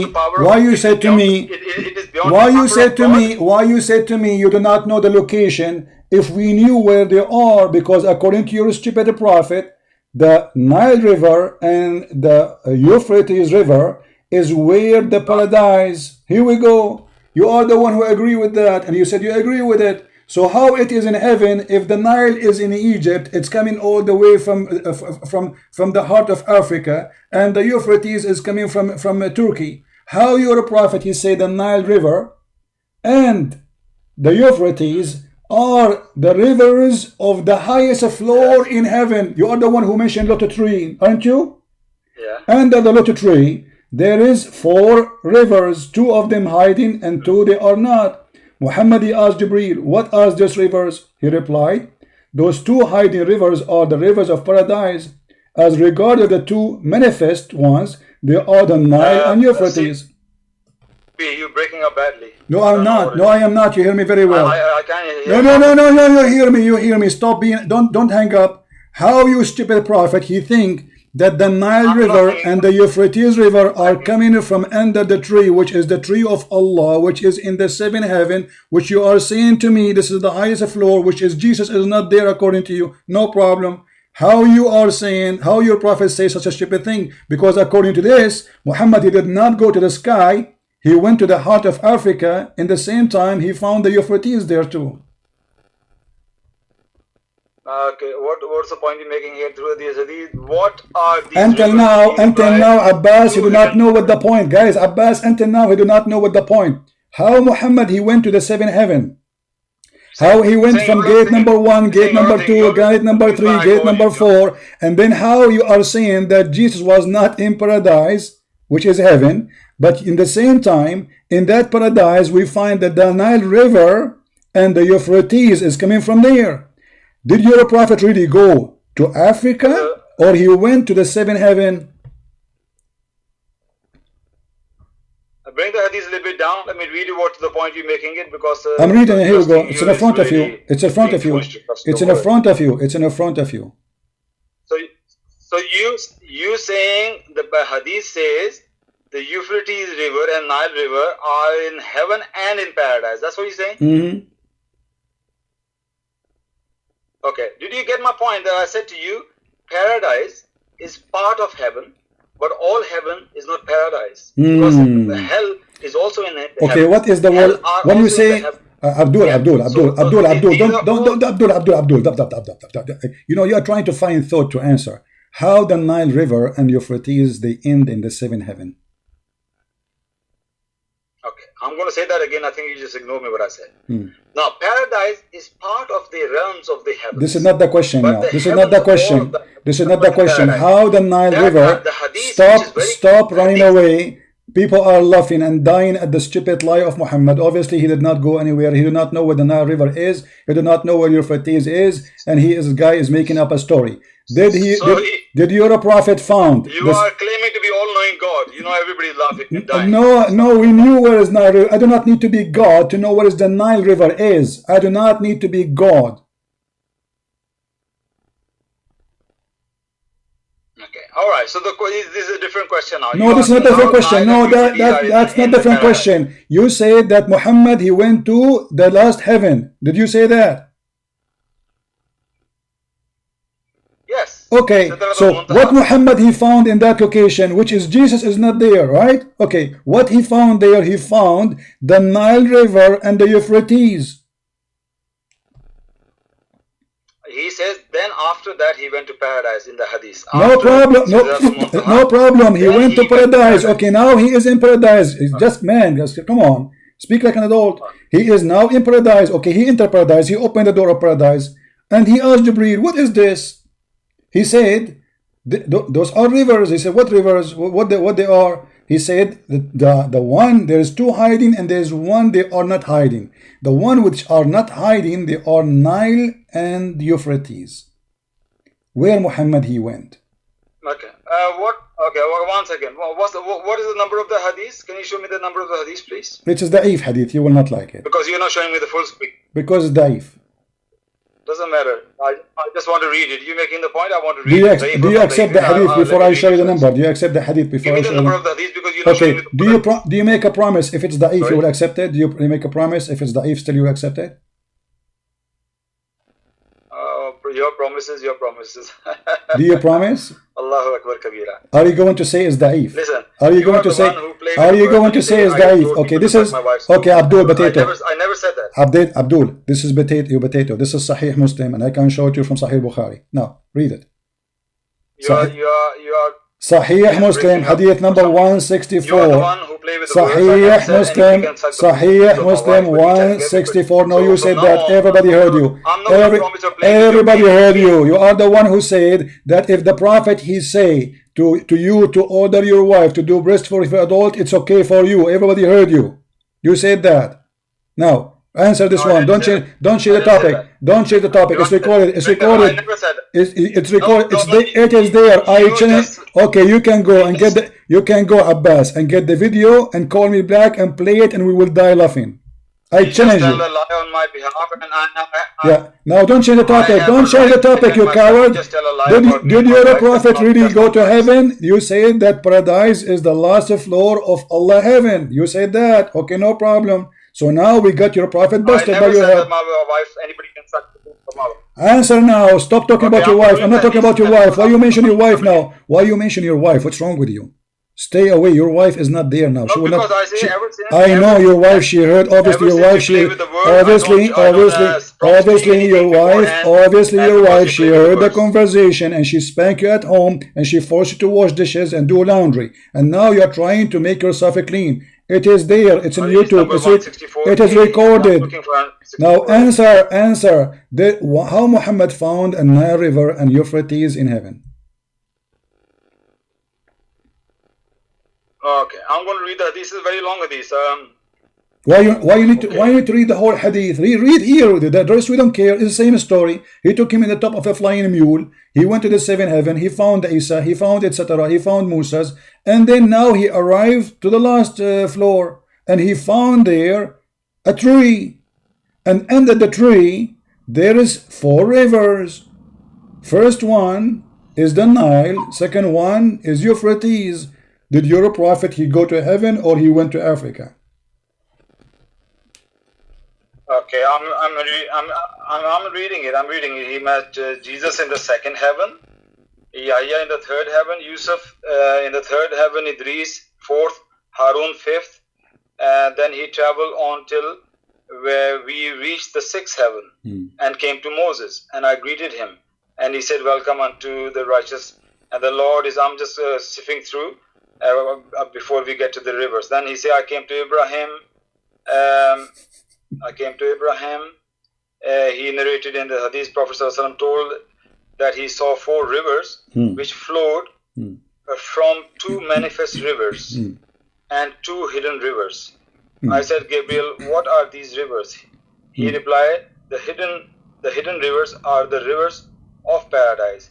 And as regards the 2 manifest ones, they are the Nile and the Euphrates. Then the Baitul Mamur was raised up to me. And I said, oh Gabriel, okay. So he saw the rivers on the top after he met all the prophets, and then he went on the top, yes? So he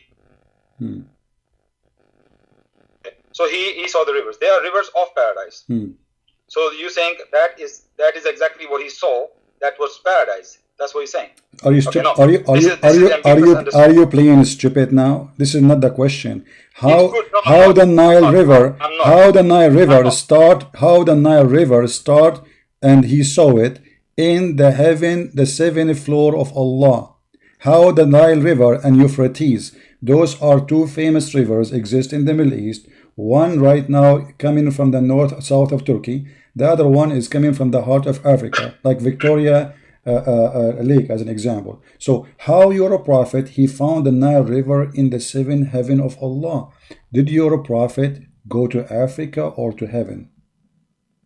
I thought I was asking you about Jesus' paradise or not. Now you're changing how rivers. No, we finished that when we laugh at you because your prophet explained that paradise is 100 floor, so you are stupid. Now we're done with this, but as long you mention the last floor of paradise, as long you mention the last floor, why you are trying to escape the stupidity of your prophet? Is that a problem to answer? Answer it.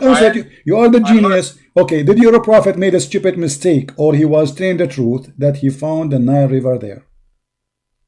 I'm clarifying your stupidity. I'm not hiding anything. Then show me the stupidity. How your prophet found the Nile River? You will not answer this because this is embarrassing? If you give me a chance, I'll answer. Go ahead. You have a courage, okay. Now, this is understanding of this is ambiguous. This is not a clear-cut understanding as the last hadith. Last hadith say he went to heaven, then he went to paradise. This hadith say he saw rivers. It's possible that he's talking about he saw the vision of particular river in paradise. Not necessarily those were What vision? What are you adding words? Does it say there it's a vision Muhammad was dreaming? He saw rivers and he asked Jibreel, what was those rivers? the many things can be spoken figuratively speech, and it doesn't mean it's literal. So Allah show him the vision of those rivers, those blessed rivers of God. Really? So this is a vision. Okay. Was Muhammad a trip? Was Muhammad a trip? A vision or real?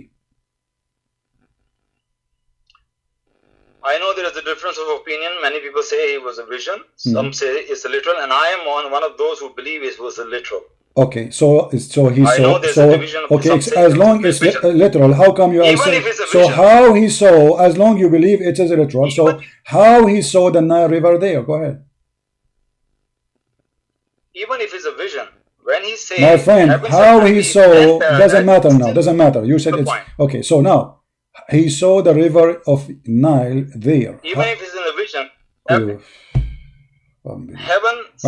my friend, Abdul, listen. So the Nile River, is it in the heaven of Allah or it is in the earth? Well, to this hadith you understand Allah is all powerful, and on the day of judgment He will take those rivers into heaven and into paradise. In the day of judgment, it's able for Him in the day, to do that. In the day of judgment, why is not able for God? Okay, hold on, Abbas. Are you making your religion now? Where it says, where your prophet he says Allah will take the Nile River and Euphrates to heaven. Are you fabricating your own now? Oh no, this is how you understand these things. You don't. No, I am not understanding. No. You are the one who mentioned this now. I'm asking you a very simple question, and look at your stupid answer. He said Allah will, in the judgment day, will take them there. Muhammad, he saw them there 1400 years ago. Are you stupid or what? I'm saying it's possible for Allah to do these things. It's possible. Okay, but so what was the Nile River? I know your God. Abdul, stop telling me it's possible. It is possible that Allah, that it's possible. It is possible that it is possible that Allah is a watermelon. It's possible that He is a zucchini. It's possible. But what it's impossible is that the Nile River is in the heaven, for it is not. Sorry, can you repeat that? I said it is possible. It is possible that your God Allah is a watermelon or zucchini, but it is impossible to believe that the Nile River is in the sky, for it is not. It is in Africa. What a nonsensical statement. Well, answer me then. How the Nile River in the time, how the Nile River 1400 years ago was in the heaven of Muhammad, and Muhammad saw it there. Well, we understand it. Is it possible there was a vision of that rivers he saw? I don't care. You said this is okay. He saw. Did he saw them or he did not? Was Jibril lying to him when he said this is the Nile River? As I say, it's possible there was a vision, and in the vision doesn't matter. Did he see the Nile River or he did not? Was the Nile River there? Yes or no? If I see a Nile River, somebody send me a video, I'm seeing a Nile River. Stupid donkey Abdul, stop. You are ashamed of the stupidity of your prophet. It's so clear. He saw the Nile River there. He did not send him a video. Stop being a donkey. People are dying laughing at you. And the only reason I'm keeping you live on air, because we need some entertainment. You are our joker. So I want you to answer. Abdul. So the point here is. Yeah, the point is, did he see the river? Yes or no? You see how you change the topic. I am not. I am taking a chance to give you additional spank. Did Allah claim that the Nile River exists next to his house in the heaven? Yes or no? In the north of Syria, south of Turkey. North of Syria, south of Turkey. Okay. So he was in Syria and Africa together. Huh? So he was in Africa. He was in Syria and Africa at the same time. Exactly. We are laughing with you too. Muhammad is a donkey. Allahu Akbar. See guys, Abbas is laughing at his prophet. That's wonderful. He just left Islam because he's saying so. Muhammad was in Africa and in Syria at the same time, and he's laughing. Yeah. This is a joke. Obviously, your prophet is a liar. So thank you very much for laughing at Muhammad's statement. Can I tell you a secret? No, don't tell me a secret. Tell me why you are laughing at your prophet's statement, because you just said, because you just said that so Muhammad was in Africa. I basically debunk you. You have no proof that Jesus was in paradise. Listen. You have no proof whatsoever. You just laugh at your prophet. You just laugh at your prophet, and thank you very much for helping me to laugh at him. You laughed at your prophet's statement that he was in heaven while he was in Africa and Syria in the same time, which means Muhammad, he split his feet between two far away land and he was there in the same time, but yet he claimed he went to the seventh heaven. Laugh with me again at your prophet. Can you say it again? Everyone with a little bit of sense knows that I'm not saying that I'm laughing at the prophet. I'm laughing at your You did. You say you he was in Africa. Yes. But Euphrates is not in Africa, so how is it possible? I'm laughing at your How is that possible? Thank you very much. You see, you can laugh at me if I am the one who is saying it is possible, but I am the one who is saying it's impossible, you idiot. So you are laughing at Muhammad because it's not me who claim that Africa and Euphrates exist in one location. It is your prophet. So you are laughing at the one who is saying that this is possible when the one who said that is your prophet. I said it's impossible. Your prophet is a fool. So you are laughing at the one who claimed that, not at me, because it is not me who claim that Euphrates and the Nile River exist in one location in the seventh heaven. Laugh more. Go ahead. You see, you don't even remember when you say something. You said your prophet was actually in Africa. That's what you said. Yes. I'm laughing at your stupidity. No, I'm if he was in Africa, you stupid Abdul. You stupid Abdul. No, I was saying that's mean your prophet. Did your prophet go to Africa or to heaven? Did your prophet go to Africa or to heaven? Because the Nile River is in Africa. That's what I said. And you laugh with me at your prophet. No, you didn't say that. You so now are you going to explain? Are you going? Anyway, Abdul, I will give you last chance to explain. I'm not going to talk, really. I'm going to give you last chance how the Nile River and the Euphrates end in the heaven of Allah. People are listening. I'm not going to talk. Go ahead. Okay, I already answered. I'm going to give you a last chance to show me where Jesus is in paradise. Can you? I just did. Last chance. It's a No. challenge. Just go. Nice entertainment. This is why I say Abbas is the best to love. You cannot find better than Abbas to call you so you can enjoy the best entertainment in the world. So look what we end. We end with religion believing garbage. They don't know even what paradise is. They do not know what heaven is. They do not know what they are talking about. And obviously Muhammad, he is a liar. He never been anywhere. Even Aisha, she said he was next to me all night. And always Muhammad, when he do things, nobody see it. He went to seventh heaven, nobody see it. Allah sent him a donkey, nobody see it. The Quran says it need 1,000 years for the angels to go to heaven. Just 1,000 years to go. How Jibreel, he took him to heaven in a few hours. And then we find Abbas in trouble because he is the one who tried to explain to us that there's many floors in heaven. And the last floor he is talking about supposedly, but the last floor, it was not in heaven. The last floor obviously was in the middle of Africa and the same time in the middle of Turkey. This is how stupid fool Muhammad is, because how in the world he end in the Nile River route, which is in heaven. But the stupid Muhammad in his time, he never heard about those great rivers. So at that time the Euphrates was strong, but now it's like a faucet, because Turkey built many dams on it. So now the Euphrates go all the way to Iraq and Syria like a drop of water, almost dry. But Muhammad the fool, he do not know where they are located. He heard about them. And he did not mention the Amazon River, which is greater than those rivers. Why he mentioned this? Because he never heard of the others. So he went there, and not only that, he mentioned rivers who they are exist in Turkey already. Sihan wa Jihan. If we go in different hadith, we will find Muhammad the fool saying this.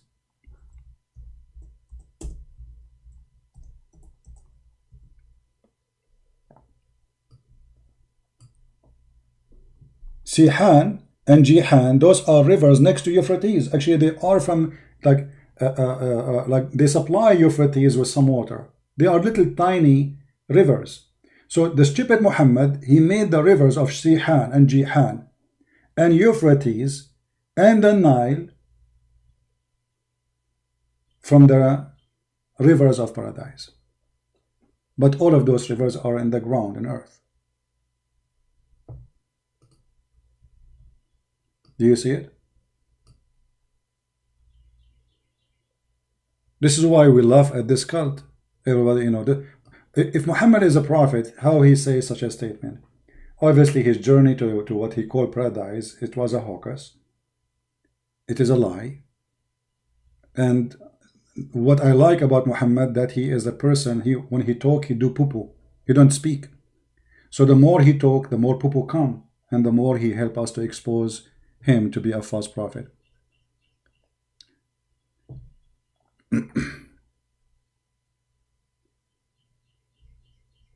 Did you say that Aisha, she said Jesus was okay? Yeah, I said that, Abbas. Do you want me to call me? Do you want to call me?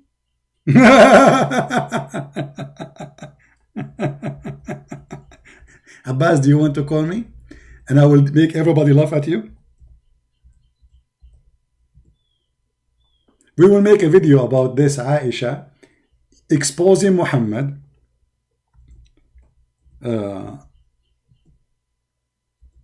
Saying that Muhammad did not go by his body to heaven. What do you think, guys?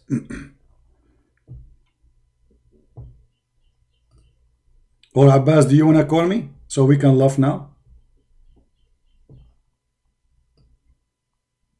Do you like to call me again so we can die laughing, Abbas? About what Aisha, she said, that Muhammad, he did not go with his body anywhere. Do you accept the challenge, Abbas? Say yes. Abbas, say yes, and I will call you.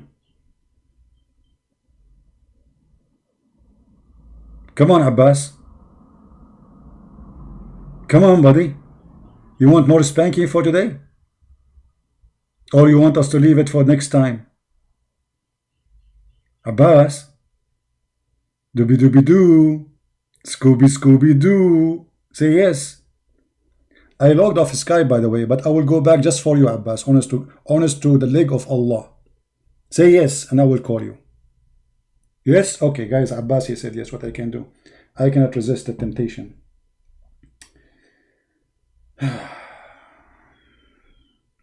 Okay, Abbas.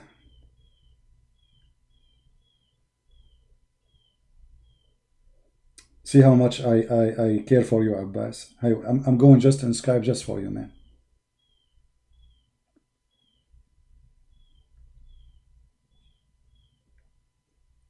I'm sure many people, they are enjoying this.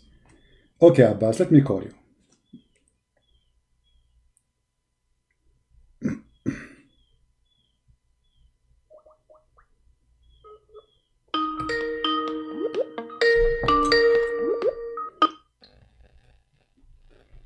Yes. Okay. Your point is? You said that I did lie when I said that Aisha, she said Muhammad, he did not, his body did not leave. You said I'm lying? No, you didn't say that. You say Aisha said he was with me all night. That's what he said. It's yeah, true. well, if his body is with me, he's with me all night. No. You said yeah. So according to you, okay. So Aisha okay, said he was with okay. me Hold all on. night. Okay, he was with her. Okay, yes? okay. If you are laying down next to your wife all night, is she saying that you are with me all night? Yeah, of course. Yes, that's right. But that is silly. What you said that. What? And you call yourself a scholar of Islam. Why is silly? Why is silly? I'm telling you. Listen to me. Okay. Because this night journey took place in Makkah. So Isra came in Makkah. And Aisha didn't move to Muhammad until he moved to Medina. She lived with him in Medina, not in Makkah. So this is so silly. If you have a little knowledge of Islam, you know that doesn't make any sense. Okay. Hold on. That's my point. But was Muhammad with Aisha in Mecca or he was not? Isn't it? She live with him didn't Muhammad in Medina. Okay, She didn't hold on. Muhammad, he did not live with Aisha anytime in Mecca? He didn't live with Aisha. She didn't move with him because she moved with him when she was 9, according to Hadith. Yes, 9, and that took place in Medina. Who said that she did not live until 9? That's what I'm saying. Who said that? Who said that? It's the all history of Islam. No, he did marry her at the age of 6. She is his wife, but he have intercourse at the age of 9. So he was a plane. She moved with him in Medina. Hold on. Okay. You see, I'm going to show everybody that you are stupid officially, because if Aisha, she was not with him, how Aisha, she say he did not go by his body? So what she meant by that? How she knew?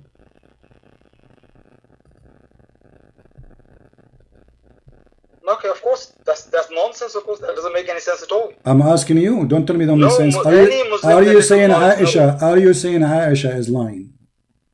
This is just a common knowledge in Islam. I can show you there are many ahadith about that. When he was in Medina, then Aisha came and moved. This is not a question. Now we will go there. Not in Makkah, but you are making. We will go there. I'm asking you now. How Aisha, if she was not living with him, she knew that the Prophet did not go to heaven if she is not next to him?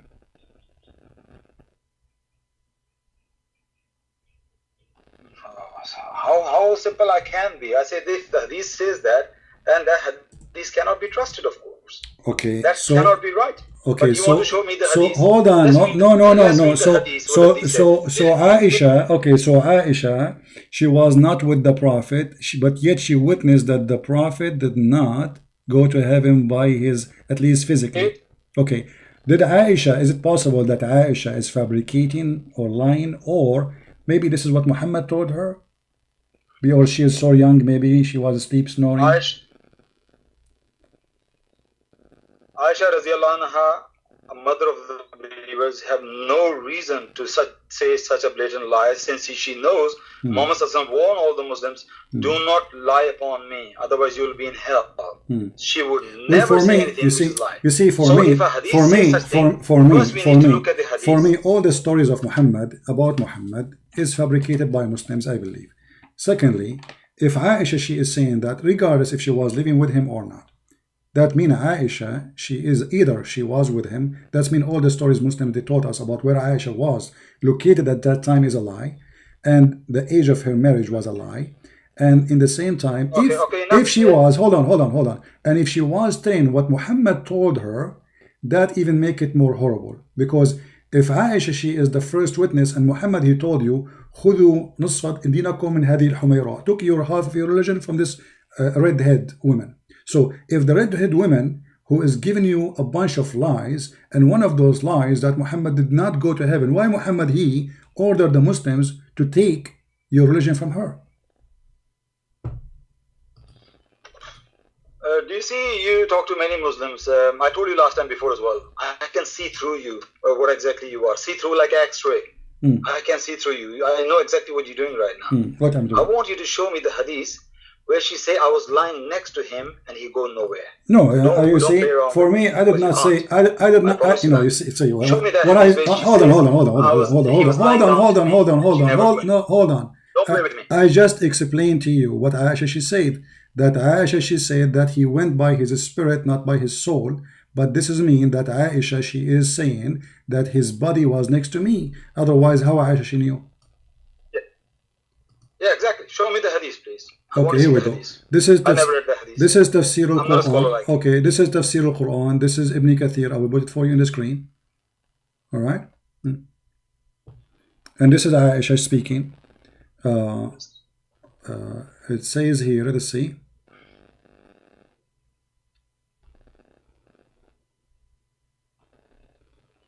She said, I'm going to show it in the screen. Okay, here we go. Hold on. She said, أن عائشة كانت تقول hold on ما فقد جسد رسول الله صلى الله عليه وسلم ولكن أسري بروحه. his body did not leave, wasn't missing, but he was. There's nothing. Your page, you need to. I can't see anything. It's in front of you. Will take time, maybe. Take your time. So this is Tafsir Ibn Kathir, page number 433, the chapter of Isra, verse number 1. Aisha, the first thing in there it says, the first thing in the page, Aisha, she said that the body of the Prophet was there, was not missing, but he went up to heaven by his spirit, by his soul. So if it was not there, and she is the one who is confirming it wasn't missing, so that means Aisha, she was there, because how she is saying it wasn't missing? Who is the one who checked it in the middle of the night? So okay. Who is the one? Abbas. Who is going to find? Yeah. Who is the one who will find a missing person in the middle of the night? Isn't it his wife? Okay, I want to clear one thing. So the Arabic doesn't say that he was next to me. No, it doesn't say that. No, it says, I'm translating to you. Say that? Hold on, I'm translating to you. His body was not missing, but it was his soul which went up to heaven. So وَمَا فُقِدَ, it wasn't missing his body. She said his body, the word body. So his body is next to her. Okay. Because how Aisha, she knew what happened in the middle of the night if she is not with him. Oh, okay. Now the complete picture has completely changed now. I'll tell you why. Why? If she say he was next to me, then that means she is saying that I was present there. If she's saying his body was still in the world, but his spirit was not, then you can say that she's talking about the knowledge that she heard from the Prophet. Okay, hold on. So how the Prophet, hold on, Abbas, just to show you how, I was next to him. Okay, I will show you how stupid what you say. So the Prophet, he went to heaven, and he claimed that he went to heaven. Nowhere in any hadith he said. I can't hear you, breaking up. Hold on, no, you hear me. Nowhere Muhammad, he said, I went up to heaven by my soul. Do you agree?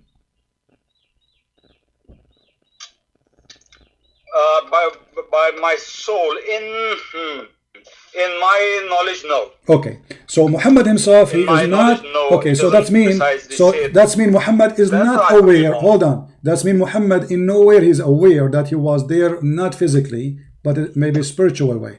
But Aisha, she confirmed that his body was not missed, and in order for Aisha to know that his body wasn't missed, we need to know who was next to him to be sure that he is not missed. Who is the one who will be next to the Prophet in the bedroom? The wife. Who is the one reporting that his body was not missed? Aisha. So must be Aisha, she was with him at that time. Regardless if Muslim they say Aisha, she was in Mecca or in Medina, I don't care. Obviously Aisha was living with him during that time, and she is the one who reporting that his body was not missed. And Muhammad never said, no, I did not go there. What happened now? You're becoming your imagination. Okay, not my imagination. I want to explain to me who is the one who found the body. Okay, who is the one? Abbas.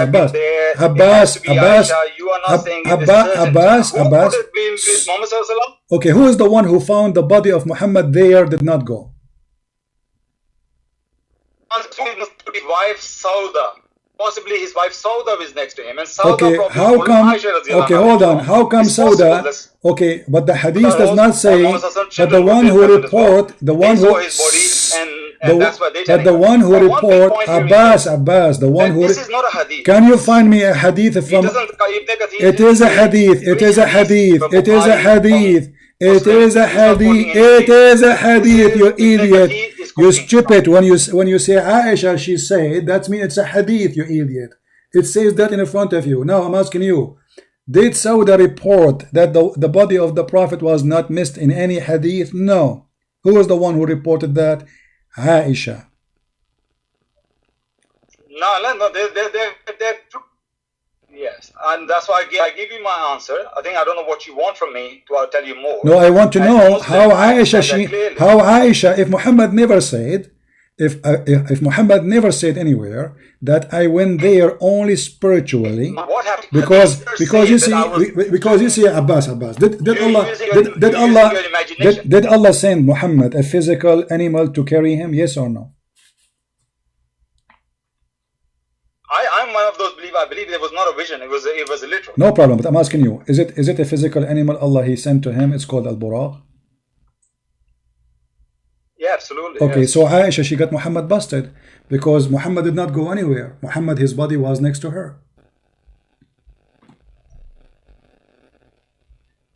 So this is okay. This is Ibn Kathir first of all to start with. It's I'm hadith. going to challenge this against the Sahih Hadith. Sahih Hadith say he went physically. My friend. Say, you see, you Muslims, you are the one who collect the hadith. You are the one who give us the hadith, and you are the one who printed. And then you say to us it's not correct. So why you collect it? Take care. anything is embarrassing. It proves that Muhammad is a fraud. It is not Sahih, brother. Oh, for sure you will say it's not Sahih because this one will get Muhammad busted. The woman, she just witnessed that he was there. Nobody missed his body. So it's very obvious that Muhammad's story, all of it is destroyed by one sentence from Aisha. Just one sentence from Aisha destroyed Muhammad's lie.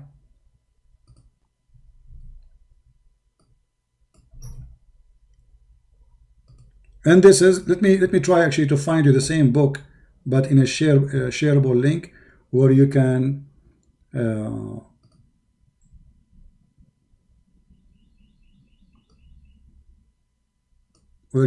use Google translation, all of you. Give me a second, because this is Google page, and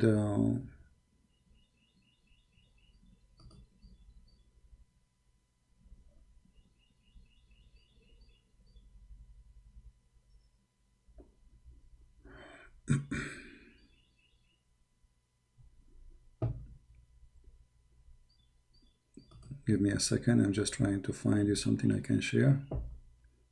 I have the hadith in front of me as I showed you on the screen, but it's in Google book, and Google you cannot use Google translation to translate.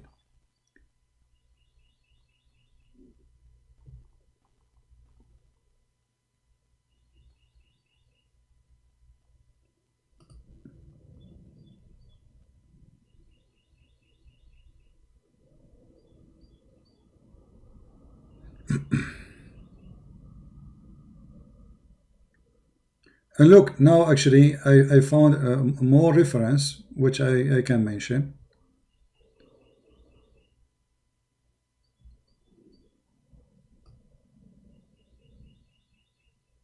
Another woman, she busted Muhammad. But this is here from Shia website. Let me pause this one. This is not the Ibn Kathir, this is not Sunni. This is Shia website. But the reference, it says that Ummu Hani, the daughter of Abu Thalib, she said that when the Prophet, he went in his journey, he was not up in heaven, but he was in my house sleeping.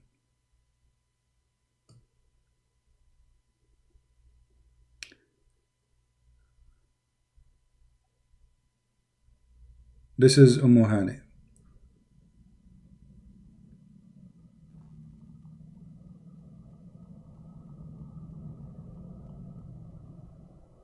Let us see. And actually there you will see that everybody was saying to Muhammad, you are a fraud, you are a liar. That's not true. Actually this is Ibn Kathir. Actually this is Ibn Kathir. Hold on. This is Ibn Kathir. The link I gave you. The link I gave you, sorry, it's Ibn Kathir. It's a Shia website, yes, but it is Ibn Kathir. Let me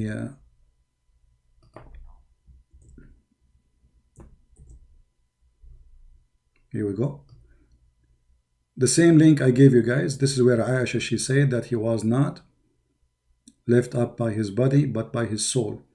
And Ummu Hani, she confirmed that he was sleeping next to her in her house. Here we go. If we go here,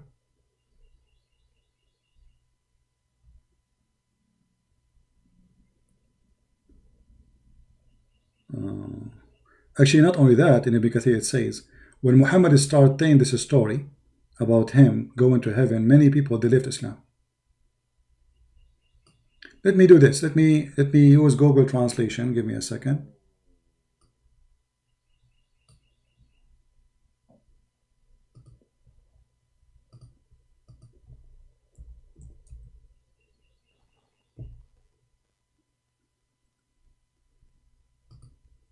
Give me a second. My internet is going up and down. I hope we will not lose internet.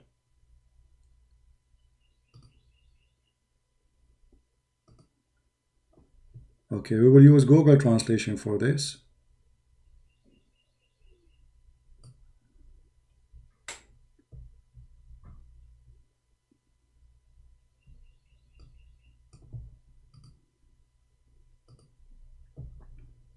And you will see how much confused the Muslims about what happened to Muhammad, starting from his wives, and how people, they left him for he is a liar. That many people, they became apostate after he claimed that he went up to heaven.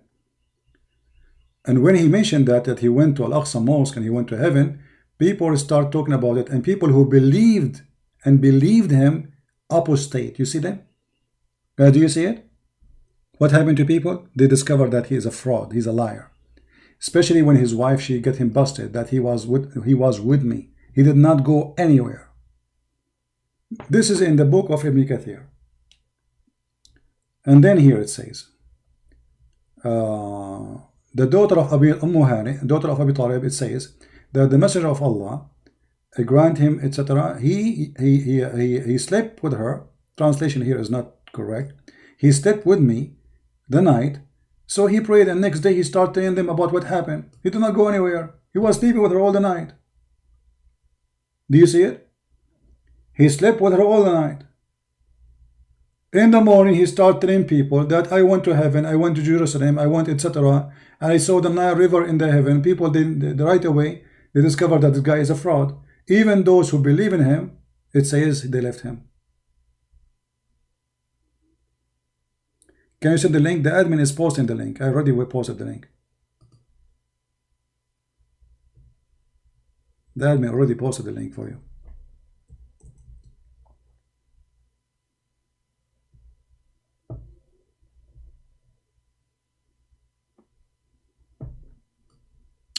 And we can post it here again. Hold on.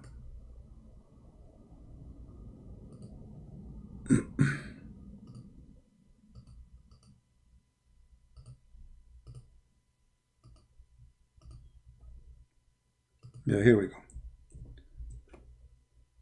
So when the Muslim, they try to defend such a false prophet, we laugh at their answers. And this is why this poor Abdul, who is struggling to tell us where is heaven and what heaven, he don't know. All what he knew, that Muhammad told him that there is a 7th floor and there's 100th floor, and then in the 7th floor there's 4 rivers, and then we discovered that those rivers, all of them, they are earthly river. Obviously Muhammad is a fraud. He never went anywhere. Right? Yeah, anyway, I want to say thank you guys for being here. I hope we have a good time together today, and thank you for Abbas for giving us good entertainment, and for Fairuz.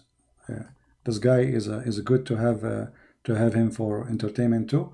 We will call Fairuz. I will call you always, so I can hear you saying to me hello. Do you hear me? Hello, hello, hello. You are the best hello ever. All right, between all mankind.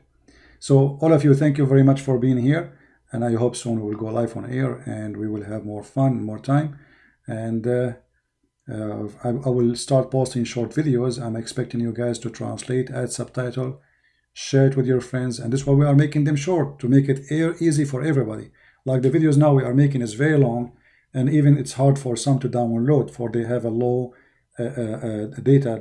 They cannot download such a long videos and then to upload it again and do editing. So we will make short videos to be sure that all of us, we can work as a team and we can do a good work together, exposing this false fraud liar Muhammad, who obviously cannot be trusted in anything. By the way, yesterday I went to heaven and I found I'm not sure if I should tell you what I found in the heaven of Allah yesterday. I found Hollywood there, and I found John Travolta, Michael Jackson, Monica Lewinsky, and Billy Clinton in the 4th floor. In the 5th floor, brother, I found Ivanka and her husband. Trump, he wasn't there because at that time he was on vacation in Florida. However, they showed me his house. It was in the 7th floor. He have the money. He got the honey. True story. Anyone can prove me wrong? All the Muslim will say, liar, liar. How come your prophet, he say all this garbage, you don't say to him, liar? Shame on you. None of what Muhammad say makes sense for a second, yet they debate about it, they fight up, they are willing to kill you for it. When all of it is not even a cartoon. Even cartoon doesn't fit. Cartoon of Mickey Mouse is more realistic than the stories of Muhammad. Thank you all for being here. May the Lord bless you. Until we see you soon again. Christ is Lord. Islam is false. And thank you for being here.